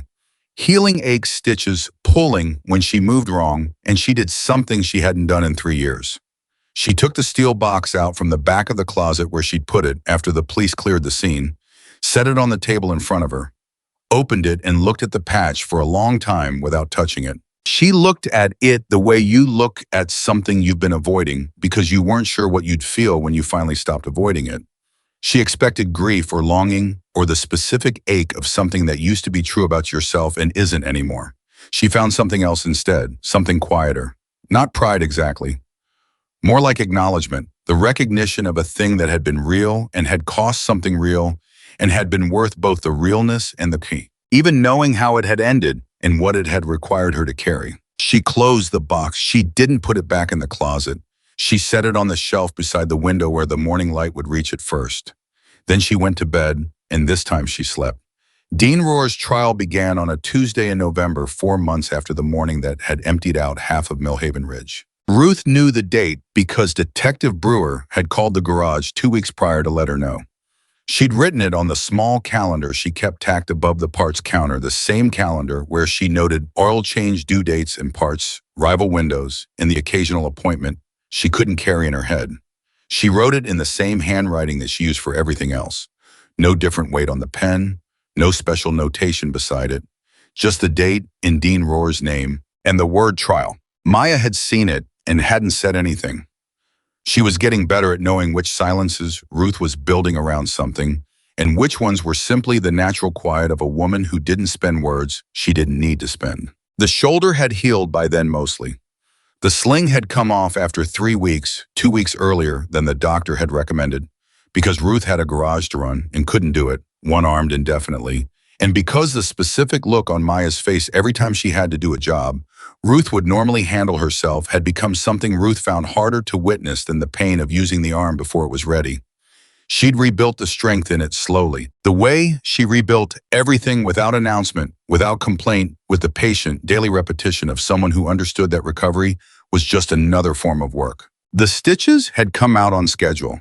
The scar above her left ear was there, small and clean, hidden mostly by her hair, when she wore it down, which she sometimes did now in a way she hadn't before. Maya had noticed that too, and also hadn't said anything about it, which was the right call. The garage had been busy, busier than Ruth could fully account for by any logic she could identify. New customers had been finding their way in with a frequency that went beyond word of mouth in any ordinary sense. People drove past and turned around and came in for oil changes. They could have gotten closer to home for inspections.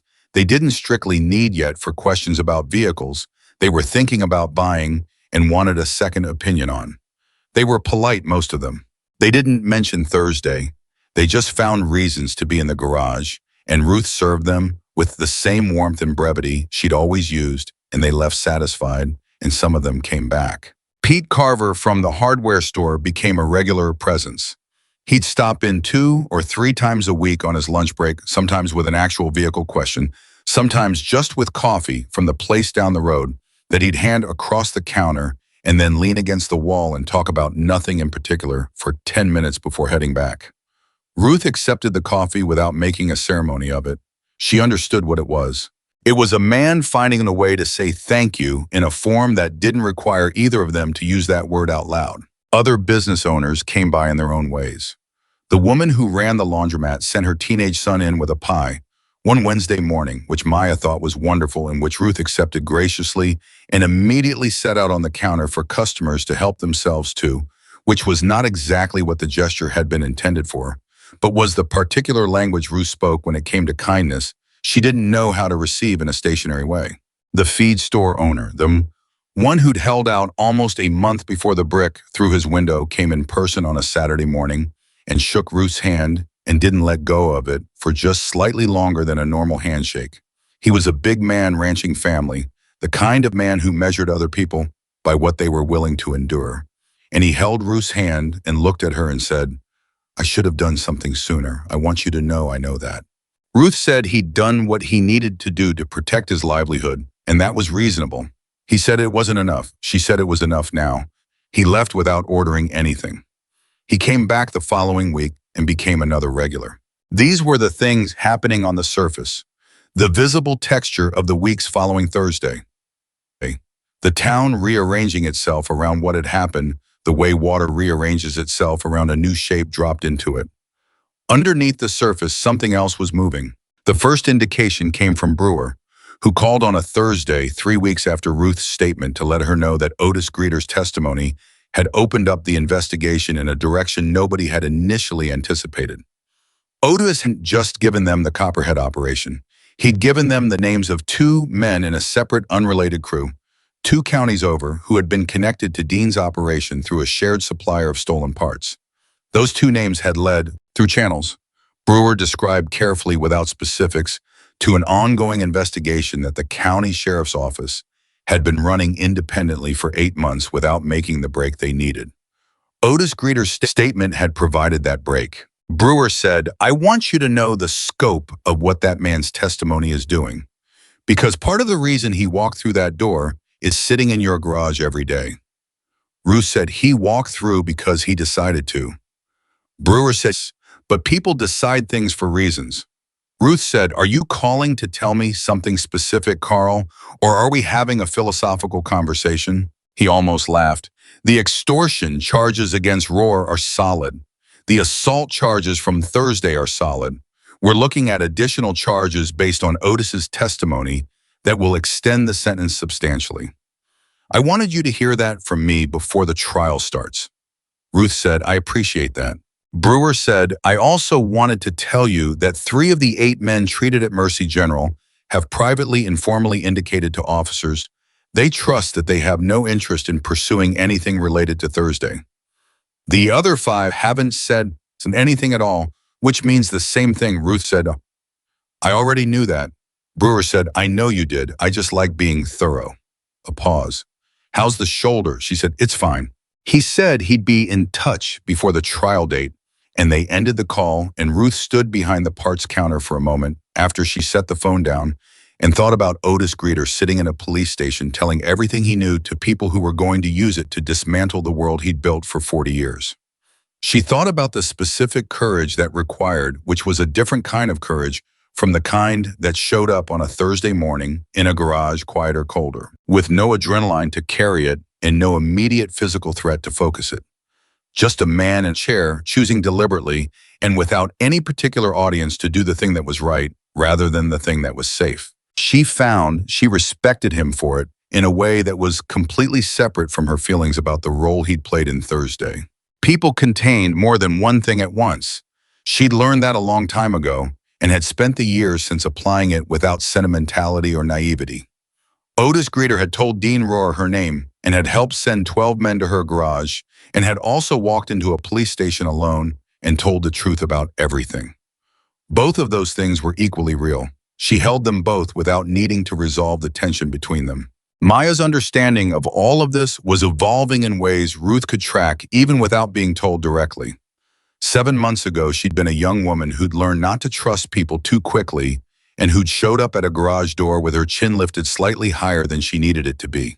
That young woman was still here. The chin was still up. The wariness hadn't gone away. The particular armor that comes from having been hurt enough times in enough specific ways was still very much present, but something had been added to it, something that sat alongside the wariness rather than replacing it, a different kind of knowledge. Ruth saw it in the way Maya moved through the garage now, the way she talked to customers, still brief and professional, but with a quality of steadiness underneath it that hadn't been there in quite this form before.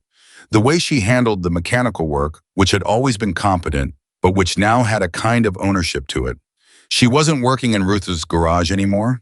She was working in a garage she understood the history of and had contributed to the history of, and that was a different thing entirely. She still hadn't asked questions she didn't think she was supposed to ask. Ruth still answered the ones she did ask in full. Between those two facts, a lot of territory got covered. The trial. Ruth attended the first day. She drove herself one hand on the wheel, the shoulder fully functional now, but with a new vocabulary of weather-related aches she was learning to interpret. She wore the same dark jacket she wore to any occasion that required a jacket.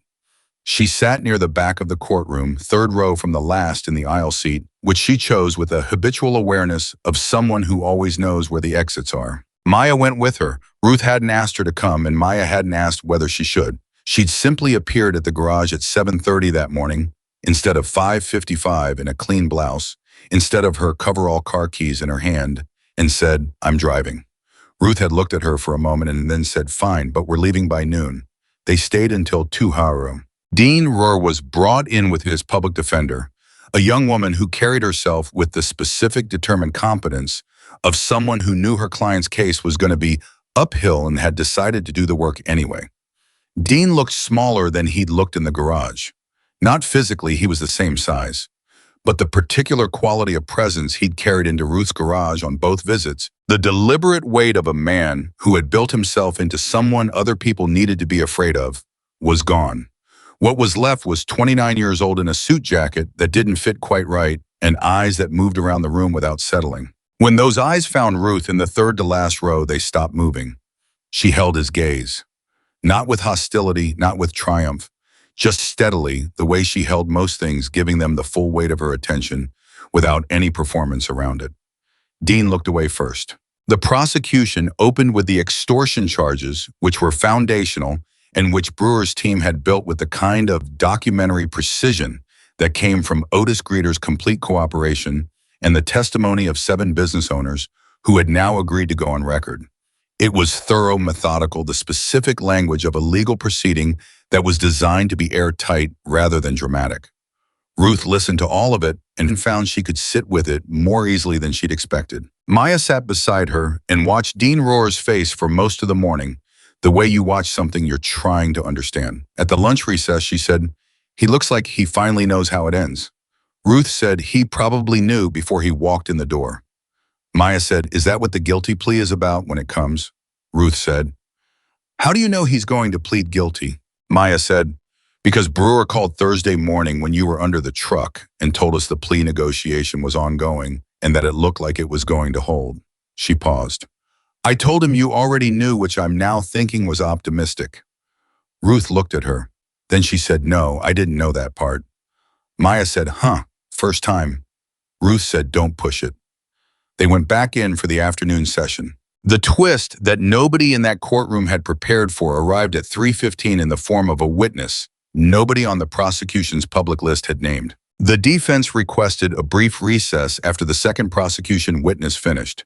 The young defense attorney came back from that recess with something different in her posture, still controlled, still professional, but with the specific energy of someone who has just had a card land in their hand that they weren't expecting and is deciding in real time how to play it.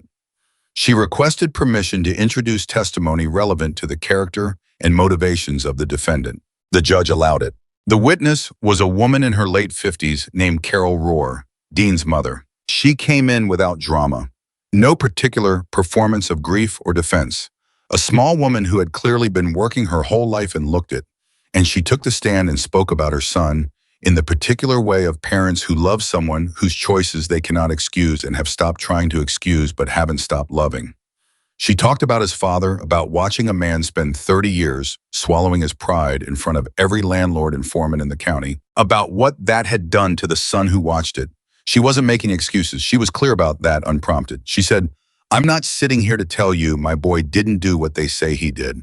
I'm sitting here because I want the people in this room to understand that what he became came from somewhere, and that somewhere is a failure bigger than one 29-year-old man." The courtroom was very quiet. Ruth sat in the third to last row and listened to Carol Rohr describe watching her son turn fear into a business model, the same way his father had turned shame into silence, just with different tools in a different direction of travel, and she felt something she hadn't expected to feel in that building today. Grief, not for Dean Rohr, for Carol Rohr, for the specific exhausting grief of loving someone whose path you watched go wrong and couldn't stop and have now run out of ways to redirect. Maya's hand found Ruth's forearm, not squeezing, not dramatic, just present. Ruth didn't move her arm away. Carol Rohr stepped down after 20 minutes. The judge thanked her. Dean Rohr, for the first time since he'd walked into the courtroom that morning, was visibly crying. He wasn't hiding it. He wasn't performing it. He was just sitting there with tears running down his face, and his defense attorney put a hand briefly on his shoulder, and the courtroom absorbed that moment in the specific silence of a room full of people who didn't know what to do with something they hadn't been prepared to feel. Ruth and Maya drove home mostly without talking. Somewhere on the highway, Maya said, "Did you know his mother was going to be there?" Ruth said no. Maya said, "What did you think when she was talking?" Ruth was quiet for a long time, long enough that the highway had changed and the landscape outside was darkening at the edges before she answered. She said, "I thought about Frank's father, who was mean in the particular way men are mean when they've been made to feel small for long enough, that making other people small is the only relief they know how to find. And I thought about what Frank had to decide young about which version of the man his father was he was going to let himself become." She paused. "And I thought Dean Rohr made the wrong decision, and that the wrong decision cost a lot of people a lot, and also that he didn't make it in a vacuum." Maya said, "Does that change anything for you?" Ruth said, "It doesn't change what happened. It doesn't change what needed to happen after it, but it changes what I hope happens to him eventually on the far end of the sentence." She adjusted her grip on the wheel. "I hope somebody gives him a reason to make a different decision. I don't know that anyone will, but I hope it." Maya sat with that for the rest of the drive. They didn't speak again until Ruth pulled into the garage lot and cut the engine. Then Maya said, "Ruth." Ruth said, Maya said, "What you said about Frank's father and what Frank had to decide." She paused. "Nobody gave him a reason to make the right decision. He just made it." Ruth sat with that for a moment. Then she said, "Somebody gave him the kind of life where making the right decision felt worth it. That's not nothing." She opened the truck door. "Lock up when you leave." She went upstairs. 3 weeks later, Dean Rohr pleaded guilty. He pleaded to the extortion charges across all 7 businesses, the assault charges from Thursday, and 2 additional charges that had emerged from Otis Greeter's testimony about activities Ruth had never known about and hadn't needed to know about. The plea was complete, no carve-outs, no negotiated minimums that gutted the substance of it. The defense attorney had clearly worked hard on it, and she'd gotten some reductions from the maximum, which was her job and which was appropriate. What remained after those reductions was still a sentence long enough that most of the men who'd ridden with Dean Rohr would be collecting their own Social Security checks before he saw daylight again. The judge sentenced him on a Friday morning in December. Ruth attended alone this time. Maya offered. Ruth said she needed to do this part by herself. Maya had looked at her for a moment and then said, okay, just that. She understood by now which things Ruth needed witnesses for and which things she needed to carry in her own hands. Ruth sat in the same seat, third row from the back aisle. She watched Dean Rohr stand and hear his sentence read, watched his face go through the specific sequence of emotions that a person's face goes through. In that moment, the held breath, the moment of impact, when the numbers land, the exhale that isn't quite relief and isn't quite grief, but is the particular release of someone who has been waiting for something to be finished for a long time, and it is now finally finished. He looked at her once just before he was let out. Ruth held his gaze the same way she'd held it on the first day of the trial. No hostility, no triumph. The steadiness of a woman who had looked at a great many things in her life and learned to hold her eyes open for all of them, because looking away didn't change what you were looking at and never had. Dean Rohr nodded once very slightly, almost imperceptibly. Ruth nodded back. I was let out. The courtroom began to empty. Ruth sat for a moment after most people had risen, the way she sometimes sat in the garage after everyone else had gone home, just long enough to feel the weight of the space. Then she put on her jacket and walked out into the December cold and stood in the parking lot and breathed. The investigation that had spiraled outward from Otis Greeter's testimony had, by the time of Dean's sentencing, resulted in charges against 11 additional individuals across 2 counties, including 4 members of the separate crew whose connection Otis had exposed. The county sheriff's office had released a statement 2 weeks earlier attributing the breakthrough in their 8-month investigation to cooperation from a key witness. They hadn't named Otis. Otis himself had pled to a reduced charge, 1 count based on his full cooperation, with a recommendation from the prosecution that the judge consider the substantial assistance he'd provided. The sentence had been a suspended one with 2 years of probation. He'd walked out of that courtroom free, at least technically, in the way that a man who has just burned down 40 years of his own world is ever free of what he's done. Ruth had not attended that proceeding. She'd read about the outcome in the county paper in 3 paragraphs on the back of the local section and had sat with it for a while over her morning coffee and concluded that the outcome was as right as outcomes got, given all the things that had to be true at once. She'd sent Otis a card, plain, no particular sentiment printed on it. She'd written 2 lines in her own hand inside. The line said, a person's worth isn't the sum of their worst decisions. It's what they decide when they finally understand the cost. She hadn't signed it. She hadn't needed to. There was only one person who would send Otis Greeter a card that week. She never found out whether he received it, but she sent it anyway because some things you do for the doing and not for the knowing. The garage reopened after the sentencing with a full week of backed-up appointments and 2 new regulars who'd apparently been driving past for 2 months, working up to stopping in. Ruth served them the same way she served everyone. Maya handled the overflow with the competence of someone who had been growing into a mechanic for 7 months and was now visibly most of the way there. The new glass in the bay door had been in since the week after Thursday. The workbench had been replaced. The pegboard still held its tools in their faded outlines. The photograph of Ruth and Frank still hung above the parts counter in the same spot it had always hung, and nobody touched it and nobody needed to. One evening in late December, maybe 10 days before Christmas, Ruth came in from closing up the back and found Maya standing in front of that photograph, not doing anything, just standing there looking at it the way Maya sometimes stood in front of things she was trying to work out. Ruth came up beside her and stood there too. After a moment, Maya said, "The man beside you, Frank, he looks like someone who knew something other people were still figuring out." Ruth looked at the photograph, at Frank's face, which she knew so well that she no longer needed the photograph to see it, but which she looked at in the photograph anyway, because seeing it, there was a different kind of seeing. She said, "He did. He knew that the hardest thing to do is to lay something down and walk away from it when it's the part of yourself you are most certain of, and that doing it anyway is what separates the life you live from the life you survive." Maya said, "He taught you that." Ruth said, "I watched him do it. That's different." Maya said, "Because watching someone else do it makes it real." Ruth said, "Because watching someone else do it and understanding what it costs them is the only way you ever fully understand what you're choosing. They stood there together for another moment in front of the photograph. The garage was quiet around them. The parts refrigerator hummed its low, steady note. The tools hung in their outlines on the pegboard. Frank's motorcycle sat under its canvas in the corner bay, tucked at the corners even. Then Ruth said, "Go home, Maya. It's almost Christmas." Maya said, "Are you spending it alone up there?"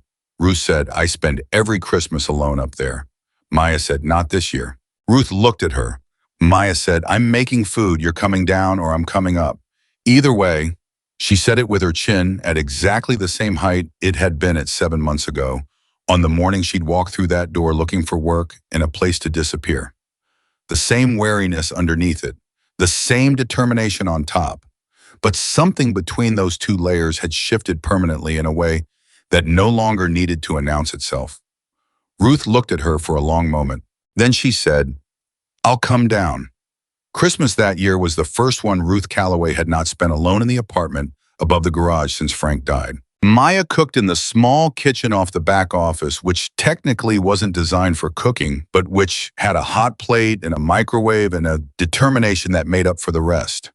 She'd brought things from home in bags the night before, stocked the small refrigerator Ruth kept for lunch, and arrived on Christmas morning at 9:00 with the specific energy of someone who had made a decision and was going to see it through regardless of any logistical obstacles the universe placed in front of her. Ruth came downstairs at 9:15, still in the dark flannel shirt she'd slept in, hair loose, which Maya had only seen twice before. She stopped in the doorway between the garage and the back office and looked at what Maya had going on the hot plate and said, "That smells like my grandmother's kitchen." Maya said, "It's tamales, my grandmother's recipe. Don't ask me to explain it, just eat it." Ruth said, "I wasn't going to argue." She sat on the stool behind the parts counter because that was where she always sat, and Maya brought coffee over without being asked. And they talked in the easy way of people who have learned each other's rhythms well enough that silence is no longer something that needs to be filled. Outside, the road was quiet. Nothing moved. The garage held the specific hush of a business closed for the day, in a town where almost everything else was also closed, and that hush was good, the kind that feels earned rather than empty. They ate at the counter because the back office only had one chair and neither of them suggested moving there. Maya had brought plates from her own apartment, actual plates, not the paper ones Ruth kept in the cabinet for when she ate at her desk. That small detail, real plates on a workday morning on Christmas, said something that Maya didn't need to put into words and Ruth didn't need to respond to out loud. At some point, without planning it as a conversation, they started talking about the trial. About Dean's mother on the stand. About the way Dean had looked when he heard the sentence. Maya said she'd been thinking about it since December, about what Carol Rohr had said up there, that Dean's worst choices had come from somewhere real and human and broken. She said she'd been turning it over and over and hadn't entirely figured out what to do with it. Ruth listened to all of that without hurrying her. Then she said, "You don't have to do anything with it. Understanding where something came from doesn't obligate you to forgive it before you're ready. Those are two separate processes. People mix them up." Maya said, "Have you forgiven him?" Ruth considered the question the way she considered things that deserved consideration. Not quickly, not with any performance of deliberation, just actually sitting inside the question long enough to know what the true answer was. She said, "I've let go of the part that wanted him to suffer for it. That's not the same as forgiveness, but it's the part I had control over. The rest is between him and the time he's got in front of him." Maya said, "That's a very particular way to live." Ruth said, "It's the only one I've figured out that doesn't cost more than it gives back." They were quiet for a while after that. Good quiet. The kind that two people arrive at when they've said something true and don't need to pile more words on top of it. Then Maya said, "I got you something." She reached under the counter where she'd stashed a bag and pulled out a flat rectangular package wrapped in brown paper with a piece of green ribbon tied around it that looked like it had been wrestled into a bow by someone not naturally gifted at bow tying. She set it on the counter. Ruth looked at it. She said, "You didn't need to do that." Maya said, "I know I didn't need to. Open it." Ruth opened it. Inside the brown paper was a frame, simple dark wood, and inside the frame was a photograph, not the one above the parts counter, a different one. Younger Ruth, maybe 25, 26 on a motorcycle, Ruth hadn't thought about in 35 years laughing at something off camera.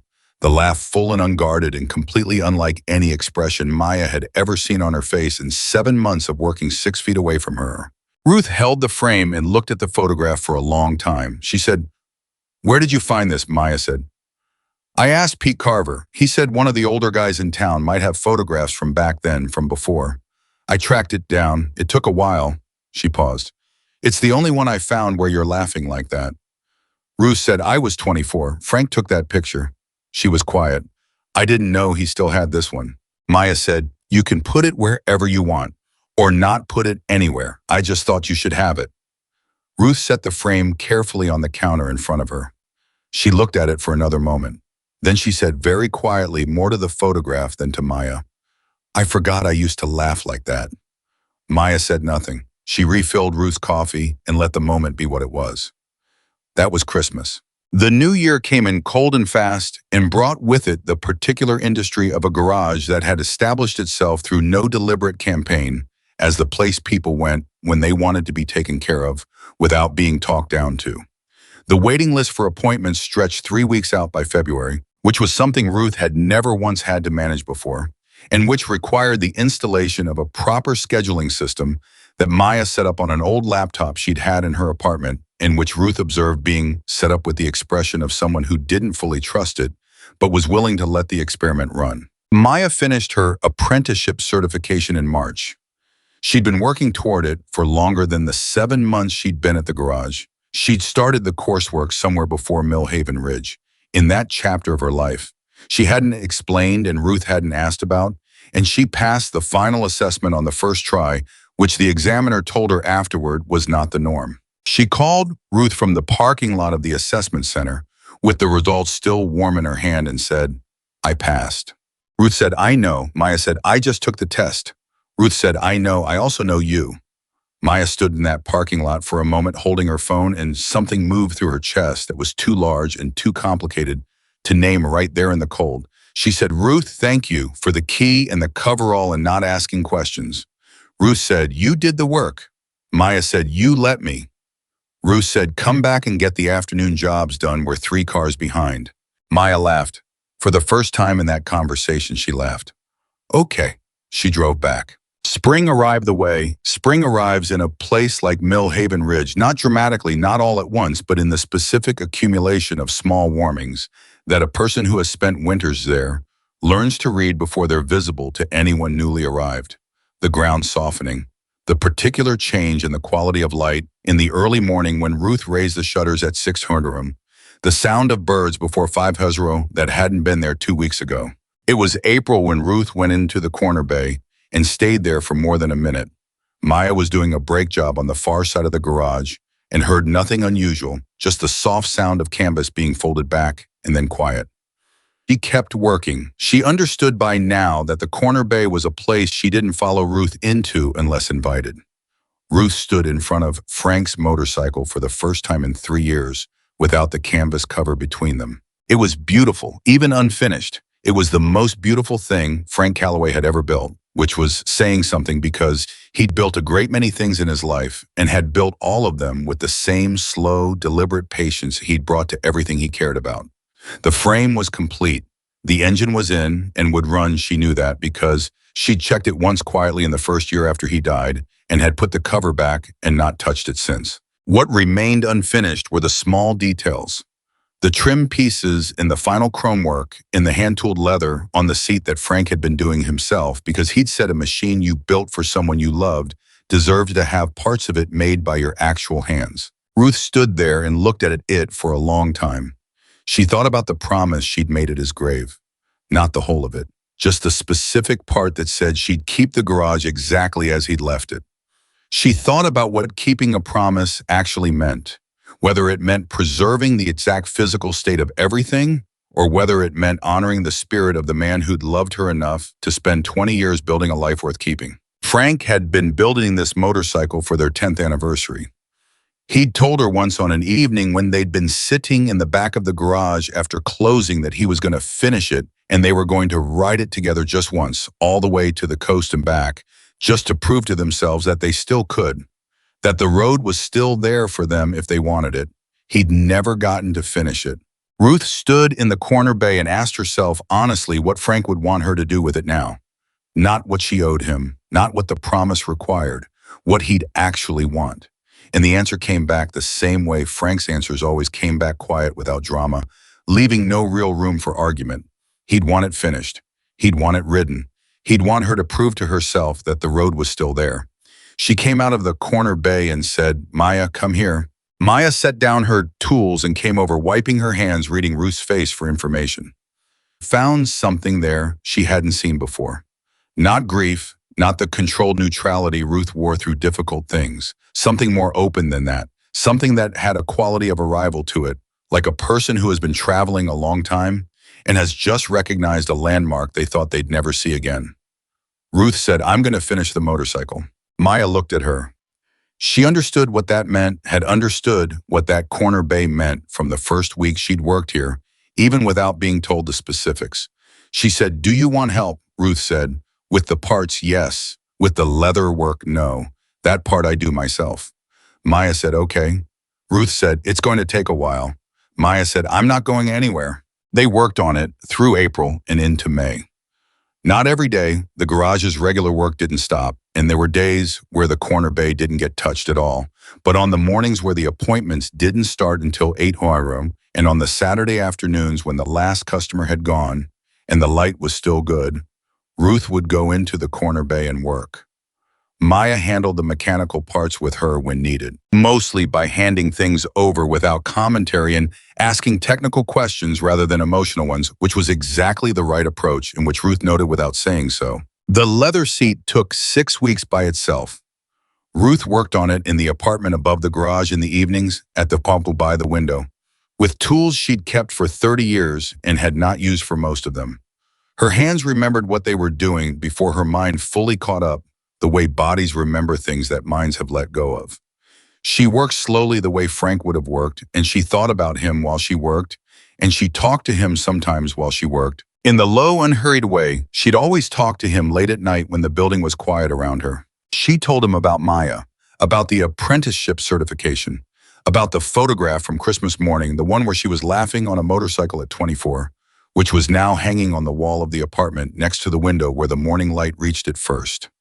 She told him about Pete Carver in the hardware store and the Fridays that had changed. She told him about Dean Rohr's face when his mother stood up in that courtroom and said the thing nobody had said out loud yet. She told him about Otis Greeter and the card she'd sent that she didn't know if he'd received. She told him she'd kept the garage. She told him she wasn't entirely certain she'd kept the promise, but that she'd tried and that she thought he'd understand the distinction.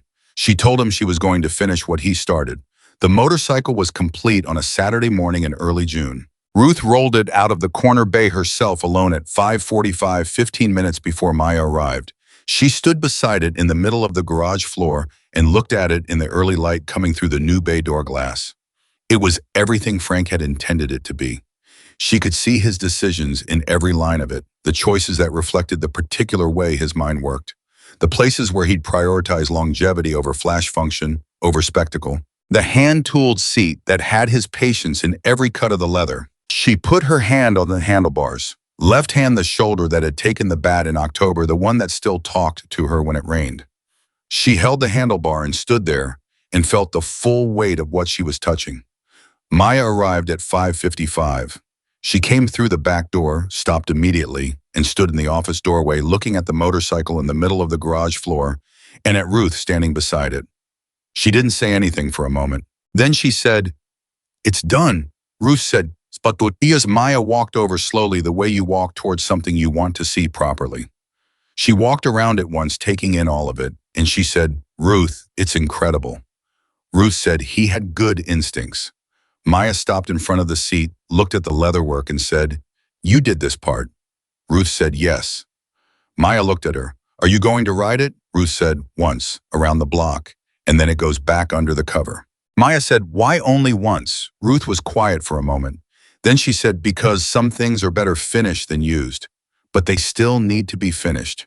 They need to prove they could have been what they were meant to be, even if only once." Maya looked at her for a long time. Then she said, "Frank told you that?" Ruth said, "No, Frank showed me." She picked up the helmet she'd set on the counter that morning, the old one, the one she hadn't worn in years, but which had been sitting on the shelf in the apartment like it was waiting. Stand in the driveway. Maya went and stood in the driveway. Ruth started the engine. It caught on the second try, which for a machine that had been unridden for years was nothing short of remarkable. And when it settled into its idle, it sounded like Frank had always said good engines should sound like something alive that knew what it was built for. Ruth sat on the motorcycle for a moment before she moved, just sitting on it, just feeling the idle come up through the frame and into her hands, and the weight of the machine settle under her the way it does when something fits. She thought, there you are. She rode it around the block, 1 block slow, no particular hurry, the same streets she'd driven every day for 18 years in a truck with her coffee in the cup holder and her mind already on the first appointment of the morning. The same roads, different entirely. She came back around the corner, and Maya was still standing in the driveway, both arms around herself against the morning air watching. When Ruth pulled in and cut the engine, the silence afterward had a different quality than the silence before. Fuller, something completed in it. Ruth got off the motorcycle. She stood beside it for a moment with her hand on the seat. Maya said quietly, "How was it?" Ruth said, "It was exactly what it was supposed to be." She wheeled it back into the corner bay. She covered it with the canvas, the same canvas tucked at the corners, the same way she always tucked it, even. Then she came back out and opened the garage for the 600 appointments and poured the coffee, and the day began. The years that followed built on each other the way years do in a place where someone has decided to stay for good. The garage kept its hours. The customers kept coming. Maya kept learning past the apprenticeship certification and into a depth of skill that Ruth began to recognize, not as apprenticeship anymore, but as something equal and parallel, a mechanic in her own right, working alongside another mechanic, which was what Ruth had hoped for without having said so. The photograph above the parts counter stayed. Ruth and Frank in leather, flanked by names that Maya still never heard spoken out loud. The photograph from Christmas morning, younger Ruth laughing on a motorcycle at 24, went up on the garage wall beside the window where customers occasionally glanced at it and didn't ask which was the right call, and where Ruth glanced at it, sometimes in the middle of a slow afternoon, and found it doing what she'd hung it there to do. The steel box stayed on the shelf in the apartment by the window. Ruth didn't open it again. She didn't need to. Everything that had needed to be understood about what was inside it had been understood, and the box itself had become something different now. Not a container for things kept locked away, but simply a thing that had been placed where the morning light reached it. On a shelf in a room where a woman had decided to be exactly who she was, and to stop pretending any part of that was uncomplicated. The letter from Dean Rohr arrived 2 years into his sentence. It came addressed to Maya, care of the garage, in an envelope with the prison's return address printed in the corner. Maya recognized it before she opened it. She stood at the parts counter for a moment with it in her hands, and then she opened it and read it, and when she was done reading it, she set it down flat on the counter and stood there quietly. Ruth was in the back working on an engine and called out, "What came in the mail?" Maya said, "A letter." Ruth said, "Bill," or something else. Maya said, "Something else." She paused. "It's from Dean Rohr." The garage went very quiet. Ruth came out from the back, wiping her hands. She looked at Maya. She said, "What does it say?" Maya said, "He says he's sorry." She picked the letter back up, looked at it. "Just that, he doesn't try to make it smaller than it is. He doesn't explain it or justify it or ask for anything in return. He says he's sorry, and he says he means it." She set it back down. "That's all." Ruth stood there and looked at the letter from across the counter. She thought about what she'd said to Maya in the truck after the sentencing, about hoping someone would give Dean Rohr a reason to make a different decision. She thought about Carol Rohr on the witness stand. She thought about Otis Greeter in a police station telling the truth about 40 years. She thought about Frank, who had looked at everything his father had been and decided deliberately to become the opposite, not because someone handed him the blueprint, but because he understood, young and clearly, that a man is not his worst inheritance. She said, "Good." Just that. One word, the same economy she applied to everything. Maya looked at her. "Good," Ruth said. "It means he's starting to understand the cost. That's the first real step." She went back to the engine. "Keep the letter if you want. Throw it away if you need to. Either choice is right." Maya folded it carefully and put it in the drawer under the parts counter, the same drawer where the appointment ledger lived and the spare keys to the back office, and a photograph of her grandmother she kept there because she wanted it near her during the day. She put Dean Rohr's letter in that drawer and closed it, and it stayed there for the rest of her time at that garage. And she took it with her when she eventually moved into the world of her own mechanic's life, because some things you keep not because they're comfortable, but because they're true. The question of what happened to the people who had passed through that garage the way storms pass through, leaving damage and departure, and a changed quality of air resolved itself the way most things resolve themselves in Ruth Calloway's world. Slowly, without drama, with the patient accountability that reality imposes on everything eventually. Otis Greeter completed his probation without incident. He moved 2 counties east, and by the time word of it reached Millhaven Ridge, through the indirect channels that word travels in small places, had apparently taken a job doing fleet maintenance for a trucking company and was by all accounts doing it well. He never contacted Ruth. She never expected him to.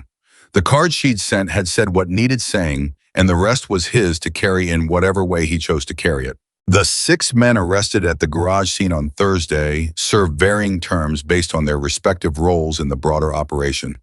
All of them reduced from their original charges by the weight of the evidence and the specific deals the prosecution had negotiated in exchange for testimony. Several of them, by the time Dean's sentence was underway, had already been released. None of them returned to Millhaven Ridge. None of them came near the garage. Ruth hadn't expected them to and hadn't prepared for it, which was itself a statement about how thoroughly she understood that chapter to be finished. The hardware store expanded. Pete Carver added 2 employees in the spring of the following year, which was the first expansion he'd attempted in 6 years, because for 6 years the amount of money leaving his register on Friday mornings had made expansion feel irresponsible. He came into the garage the week the new employees started and told Ruth, and she said that was good news.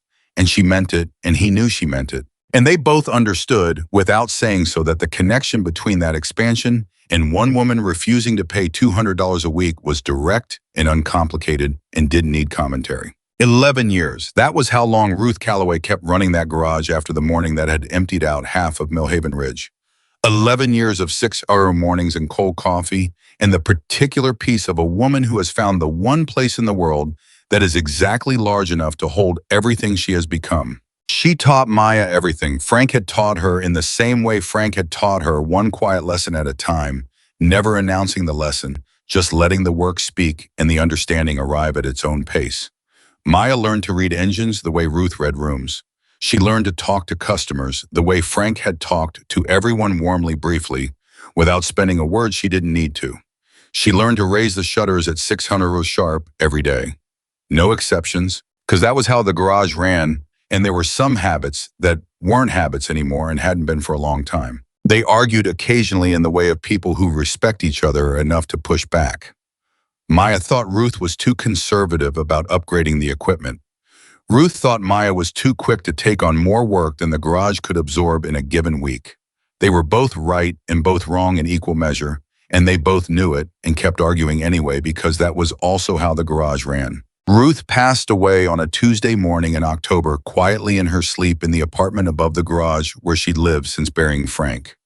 She'd worked the previous day's full schedule without anyone later being able to point to a moment where anything had seemed wrong. She'd talked to Pete Carver about his truck, which needed more attention than he was ever willing to give it, and she'd said the same thing she always said about it, which was that the truck would outlast both of them if he just listened to her.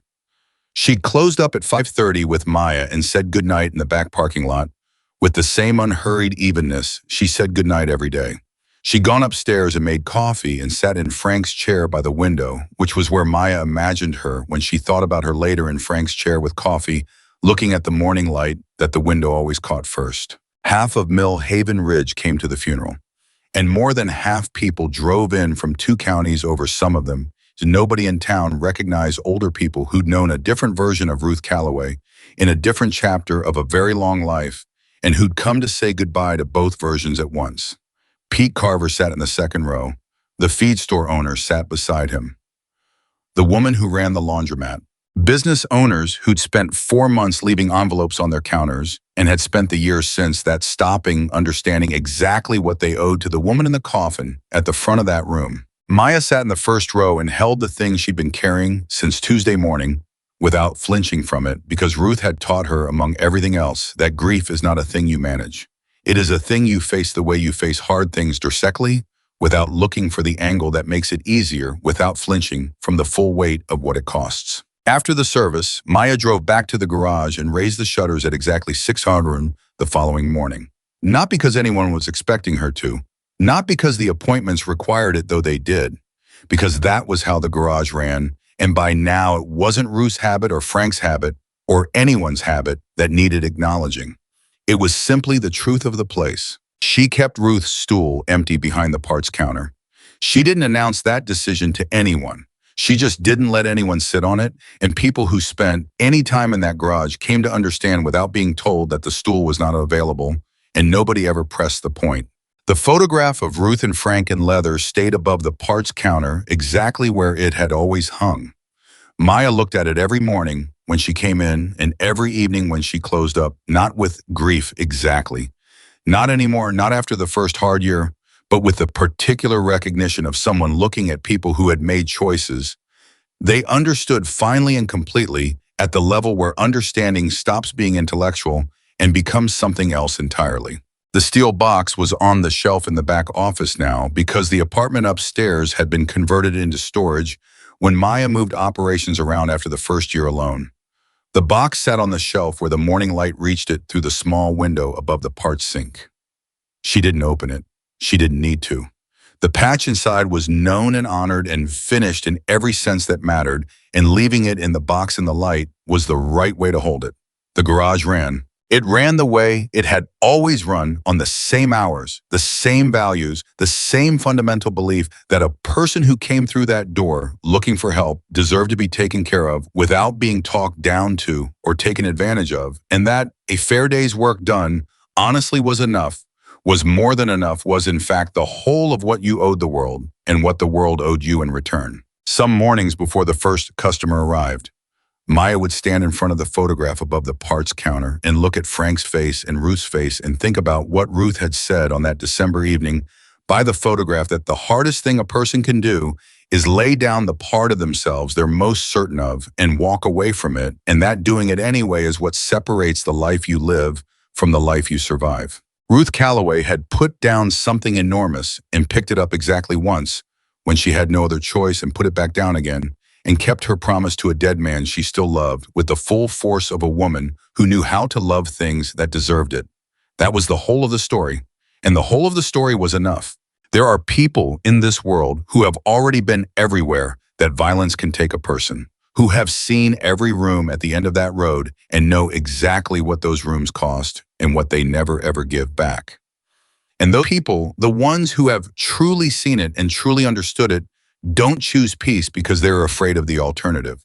They choose it because they know the alternative inside out and have decided deliberately and with full information that it is not worth the price of a single morning like the ones Ruth Calloway spent coffee on the burner shutters up at 620, Maya coming through the back door at 5:55, the photograph on the wall, Frank's tools in their painted outlines, a motorcycle under canvas in the corner bay that had been finished and ridden once and proven it could be what it was always meant to be. Ruth Calloway chose peace every single day for 18 years after Frank and for 11 years after the morning that tried to take everything from her. And she chose it not because the other choice was unavailable to her. She'd proven with absolute finality that it was very much available, but because she understood something most people never learn until it's too late. The quiet is not weakness. The quiet is not giving up. The quiet is what you build with your own hands out of everything. Hard you've survived when you finally understand that what you make of your days is the only answer that matters to any question life ever asks you. Ruth Calloway made her days count. She made them honest. She made them hers. And that was exactly enough. That was in the end everything.